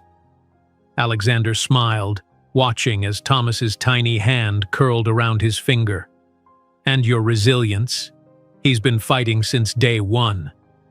These moments of shared observation, of recognizing themselves in their children, created a bridge between them that transcended their complicated history. In their daughter's delicate features and their son's determined gaze, they found common ground, a shared creation that bound them together regardless of the path that had led them here. 2 weeks after Claire's arrival home, Thomas finally reached all the benchmarks for discharge. At 5 pounds, 2 ounces, with stable breathing and consistent feeding, he was ready to join his sisters in the world outside the hospital. The day of his homecoming coincided with Sophia's parents' scheduled departure, creating a bittersweet transition. As they loaded their luggage into their car, promising to return in a few weeks to check on everyone, Sophia felt a momentary panic at the thought of managing 3 newborns without their support. "We'll be fine," Alexander assured her, seeming to read her thoughts as they waved goodbye to her parents. "The night nurse is staying on, and I've arranged for a daytime assistant 3 times a week to help with household tasks." Sophia nodded, grateful for his foresight even as she steeled herself for the challenge ahead. "Let's go get our son." Thomas's arrival home completed their family unit in a way that felt both miraculous and overwhelming.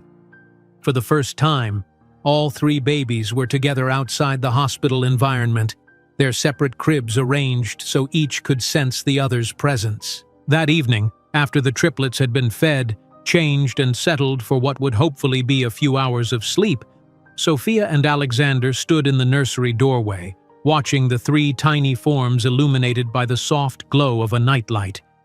"We did it," Alexander said quietly, echoing Sophia's words from the night of Eliza's homecoming.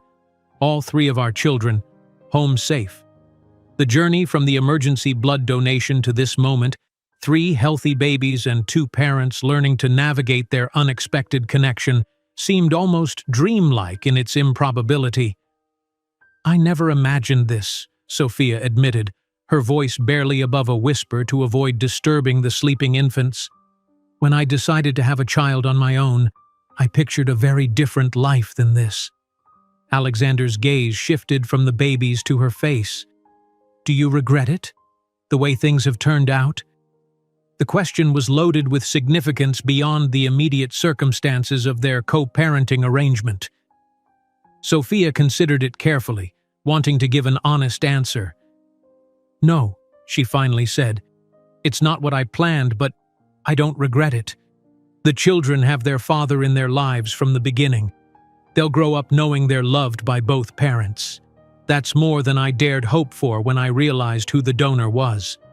Relief visibly softened Alexander's expression. "And us? This arrangement? Do you regret agreeing to live here?" Again, Sophia took her time answering, aware of the weight her words carried. "No," she said at last. "It's been easier than I expected. More natural. We work well together, Alexander. We always did, when it came to the practical aspects of life." "It wasn't the practical aspects that were our downfall," he observed quietly. "No," Sophia agreed. "It was priorities, values, the fundamentals that couldn't be compromised." A shadow crossed Alexander's face at the reminder of their core conflict, but he nodded in acknowledgement. "And now, have our values aligned more closely, do you think?" The question was perhaps the most important one he had asked since their reunion. Sophia turned to face him fully, studying the man who had once been the center of her world, who was now inextricably linked to her future through their three children. "I think," she said slowly, "that we both understand more clearly what matters most. Parenthood has a way of crystallizing priorities." "It does," Alexander agreed. "These past weeks have taught me more about what's truly important than the previous 3 years combined." They stood in silence for a moment, the sleeping babies and the question of their own evolving relationship creating an intimacy that neither had anticipated when they agreed to this arrangement. "We should get some rest," Sophia finally said, reluctantly breaking the moment. "The night nurse will wake one of us if they need anything, but we should sleep while we can." Alexander nodded, stepping back from the nursery doorway. "Good night, Sophia." "Good night, Alexander." As she walked to her bedroom, Sophia found herself contemplating the strange path that had led them here, from lovers to strangers to co-parents sharing a home and the monumental responsibility of raising triplets. It wasn't the life she had envisioned when she decided to become a mother, nor was it the clean break from Alexander she had thought she needed. Instead, it was something new, undefined, evolving day by day as they navigated not just parenthood, but their own complex history and the possibility of a future that might include more than just parallel lives connected by their children. That night, as she drifted towards sleep, Sophia allowed herself to acknowledge what she had been carefully avoiding for weeks, that beneath the practical considerations and focus on the children's needs, her feelings for Alexander were not as resolved as she had believed. Whether that would lead to reconciliation or simply a more complex form of co-parenting remained to be seen, but for the first time since their reunion, she was open to the possibility of finding out. 6 months passed in a blur of midnight feedings, diaper changes, first smiles, and countless moments of wonder as the triplets grew and developed. What had initially seemed an impossible challenge, managing 3 infants simultaneously, had gradually transformed into a demanding but navigable reality thanks to the support system Alexander and Sophia had established and their own evolving partnership. The house had adapted to accommodate the triplets' expanding presence.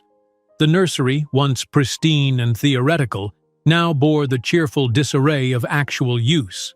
Colorful toys scattered across the floor, a rainbow of tiny clothes folded and unfolded in drawers, three distinct personalities beginning to emerge in the decoration of each crib. Alexander and Sophia had adapted as well, settling into a rhythm of shared responsibilities and complementary parenting styles. They had discovered, somewhat to their surprise, that they approached parenthood with similar philosophies: consistent, loving, attentive without being overprotective. The boundaries they had initially established with such care had softened gradually, not through deliberate decision, but through the natural evolution of two people sharing both a home and the profound experience of raising children together. On a rare, quiet evening, with all three babies asleep after a particularly busy day of developmental milestones, Thomas had rolled over for the first time, while Claire had discovered her own reflection in a mirror with delighted squeals. Alexander and Sophia found themselves on the back terrace, sharing a bottle of wine as the sun set over the water. "Do you realize," Alexander said, refilling their glasses, "that it's been exactly 6 months since the accident? Since I walked into that hospital and found you?" Sophia nodded, the memory still vivid despite the months of exhaustion and joy that had followed. "Half a year. It feels both longer and shorter somehow." "According to our agreement, we're due for our 6-month assessment," Alexander reminded her, his tone light but his eyes serious. "How do you think this arrangement is working? Living here, raising the triplets together?" Sophia took a moment to consider the question, watching the play of fading sunlight on the water. "Better than I expected," she admitted. "Much better, actually. The children are thriving. We've managed to create a stable, loving environment for them, and we've avoided most of the complications I feared." "Most?" Alexander asked, catching the qualification. Sophia smiled faintly. "Well, there's one complication I didn't anticipate." "Which is?" She turned to face him directly, her expression open in a way it hadn't been since their reunion. "You. Or rather, my feelings about you." Alexander set his wine glass down carefully, giving her his full attention. "I'm listening. When we agreed to this arrangement, I was certain I could maintain emotional distance, that we could be co-parents, perhaps friends, but nothing more." Sophia paused, gathering her thoughts. "These past months have challenged that assumption." "In what way?" Alexander asked, his voice carefully neutral, though his eyes betrayed his interest. "In every way," Sophia admitted. "Watching you with the children, your patience, your tenderness, your absolute commitment to them, it's shown me a side of you I always believed existed but rarely saw during our relationship." Alexander nodded, accepting the implicit criticism of his past priorities. And I've seen the changes you mentioned, the boundaries you've established with work, the way you've restructured your life to prioritize family. I was skeptical at first, but you've been consistent, present, engaged in a way you never were before." She took a sip of wine, gathering courage for the more difficult admission. "The truth is, Alexander, I'm finding it increasingly hard to remember why I was so certain we couldn't work. Why I left." Alexander was quiet for a long moment, absorbing her words. When he finally spoke, his voice was measured, thoughtful. "I know why you left, Sophia. You were right to go. I was becoming someone neither of us wanted me to be, driven by ambition at the expense of connection, prioritizing achievement over relationship." He leaned forward, his gaze intense. "Losing you was the wake-up call I needed. It forced me to confront the reality that all the success in the world means nothing if you have no one to share it with." "And now?" Sophia asked softly. "Now I understand what matters, what's irreplaceable." Alexander gestured toward the house where their children slept. It's not just the triplets, though they've certainly clarified my priorities even further. It's the recognition that life is about moments, being present for them, creating them, cherishing them. No business deal, no corporate expansion, no market conquest can compare to watching Thomas roll over for the first time or hearing Claire laugh. The sincerity in his voice was unmistakable, and Sophia found herself deeply moved by his transformation. "I believe you," she said simply. Alexander's expression lightened with relief and something more hopeful. "Where does that leave us then? If you're finding it hard to remember why we couldn't work, and I've addressed the fundamental issues that drove us apart." "I don't know," Sophia answered honestly. "I'm not suggesting we simply pick up where we left off. Too much has happened. We're different people now." "Better people, I think," Alexander suggested. "More aware of what matters, more willing to communicate, more committed to finding balance." Sophia nodded in agreement. "Parents, above all else. Whatever happens between us, the triplets come first." "Always," Alexander affirmed without hesitation. "But Sophia, is it wrong to want more? To think that perhaps the best thing we could give our children is parents who not only co-parent effectively, but who love each other? Who model what a healthy, supportive relationship looks like?" The question hung in the air between them, weighted with possibility. Sophia took a deep breath, acknowledging the fear that accompanied the hope his words inspired. "It's not wrong," she said carefully, "but it's complicated. If we were to explore a reconciliation, and it didn't work, the impact would extend beyond just us. The children would be affected. Our living arrangement would be compromised." "True," Alexander conceded, "which is why we would need to proceed with caution, with clear communication and realistic expectations." "What would that look like?" Sophia asked, both practical and curious. "In concrete terms?" Alexander considered the question, his approach as methodical in personal matters as in business. "We start simply. Dates, actual dates, not just co-parenting discussions over dinner after the triplets are asleep. Time together that isn't focused solely on the children. Conversations about things other than feeding schedules and developmental milestones." The suggestion made Sophia smile. "Dating while living together and raising triplets. That's certainly unconventional." "Our entire situation is unconventional," Alexander pointed out with a matching smile. "Why should our approach to relationship be any different?" The logic was sound, and Sophia found herself warming to the idea.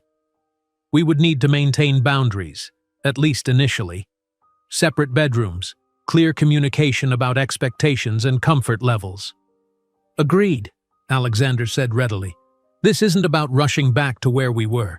It's about exploring who we are now, how we fit together in this new reality we've created." Sophia studied him, appreciating the patience and thoughtfulness of his approach. The Alexander she had known 3 years ago would have been more impulsive, more focused on achieving the desired outcome immediately. This measured consideration of process and impact was yet another sign of his growth. "All right," she said finally. "Let's try it. Dating while co-parenting, seeing if there's still something between us worth building on." The joy that bloomed in Alexander's expression was tempered with respect for the tentative nature of her agreement. "Thank you for being willing to try. That's all I ask. A chance to show you who I am now, who we could be together." A cry from the baby monitor interrupted the moment. Claire, by the distinct pitch of her wail, likely awake and hungry ahead of schedule.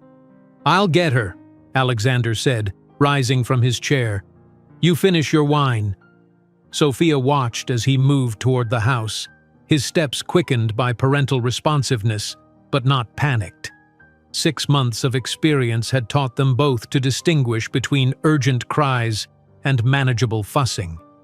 Left alone with her thoughts, Sophia contemplated the unexpected turn their conversation had taken. When she had raised the subject of complications, She hadn't intended to propose rekindling their relationship, yet somehow, in the honesty of the moment, that's exactly where they had arrived. Was it wise? Perhaps not, by conventional standards. Was it what she wanted? The answer to that question was becoming increasingly clear, despite her initial reservations. These past 6 months had shown her a different Alexander, one who kept his promises, who prioritized family over work, who approached parenthood with the same dedication and intelligence he had once reserved for business. The fundamental issues that had driven them apart seemed genuinely addressed, not through empty words but through consistent action. More than that, living and parenting together had reminded her of all the reasons she had fallen in love with him in the first place. His quick mind, his dry humor, his capacity for tenderness beneath the confident exterior. Those qualities hadn't disappeared during their relationship. They had simply been overshadowed by misaligned priorities and poor communication. Now, with 3 children binding them together regardless of their romantic status, they had been forced to develop better communication, clearer boundaries, and shared priorities. The foundation for a healthy relationship existed in a way it never had before. When Alexander returned to the terrace, Claire contentedly cradled in one arm while he carried the baby monitor in his free hand. Sophia felt a surge of affection that transcended co-parenting appreciation. She wasn't really hungry, he reported, settling back into his chair with their daughter nestled against his chest. Just wanted some company, I think. Claire's dark eyes, so like her father's, gazed up at him with complete trust and adoration. One tiny hand rested against his shirt, her expression peaceful now that she had the attention she sought. She knows exactly how to get what she wants, Sophia observed with a smile. A quality she definitely inherited from you. Alexander chuckled, the vibration making Claire blink in surprise before settling back against him. Along with your determination, a formidable combination. They sat in comfortable silence for a moment, the 3 of them forming a tableau that felt both ordinary and profound, a family moment among countless others, yet significant in its quiet intimacy. I've missed this, Alexander said softly, his gaze moving from Claire to Sophia. Not just being with you, but being able to share moments like this, to experience joy and wonder together. I've missed it too, Sophia admitted, the truth easier to acknowledge now that they had opened the door to possibility. More than I allowed myself to realize. Claire made a small sound of contentment, her eyelids growing heavy as sleep reclaimed her. Alexander adjusted her position slightly, supporting her head with practiced ease. Shall I put her back to bed? He asked. Sophia shook her head. Not yet. Let's just sit here a while longer. The 3 of us. As the last light of day faded into dusk, they remained on the terrace, sharing the peaceful moment with their daughter and the unspoken hope for many more such moments in the years to come. The journey that had brought them here, from lovers to exes to co-parents to whatever they might become next, had been neither straight nor predictable. It had been shaped by choice and chance in equal measure, by deliberate decisions and stunning coincidences that defied calculation. An emergency blood donation, a startling recognition, 3 tiny lives that connected them irrevocably. Whatever the future held, whether their tentative steps toward reconciliation blossomed into lasting love or evolved into a different form of partnership, they would face it together, bound by their children, guided by hard-won wisdom, and open to the possibility that sometimes the most unexpected paths lead exactly where you're meant to be. As if sensing the significance of the moment, Claire stirred slightly in her sleep, one tiny hand reaching out to grasp her mother's finger even as she remained cradled in her father's arms. The simple gesture, connecting all 3 of them in a physical manifestation of their emotional bonds, seemed a perfect symbol of their unusual family, unconventional, unexpected, and ultimately exactly right. In the nursery, Thomas and Eliza slept peacefully, unaware of the subtle shift in their parents' relationship, but beneficiaries of the love and commitment that had brought them all to this point. Tomorrow would bring new challenges, new joys, new moments to navigate together.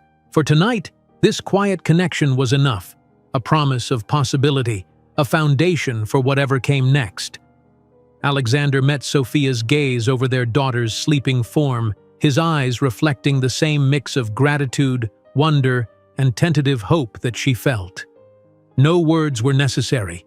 The understanding between them transcended language, built on shared experience and renewed trust. The family they had created, through science and coincidence, choice and circumstance, was not what either had imagined for themselves 3 years ago when their paths diverged. It was messier, more complicated, and infinitely more precious than any plan they might have designed. As the first stars appeared in the darkening sky, Sophia made a silent wish, not for certainty or guarantees, but for the courage to embrace this unexpected life, this second chance at connection, this family that had found its way together against all odds. Some might call it fate, others mere coincidence. For Sophia and Alexander, with their sleeping daughter between them and 2 more babies just inside, the label mattered less than the reality they were creating day by day, moment by moment. "Emergency blood needed," the nurse announced. The CEO rushed in and saw his ex in labor with triplets. The beginning of their story, written in crisis and surprise, had set them on a path neither could have anticipated. The middle chapters were still unfolding, filled with sleepless nights and tiny victories, challenging moments and breathtaking joy. As for the ending, that remained to be written one day at a time, by 2 people who had learned the hard way what truly mattered, and 3 small children who had brought them back together in the most unexpected of ways. Not an ending at all, perhaps, but a continuation, a new beginning, a family's story, unconventional but undeniably their own. If you enjoyed today's video, I'm sure you'll love the next one. Don't waste time, just click on the screen.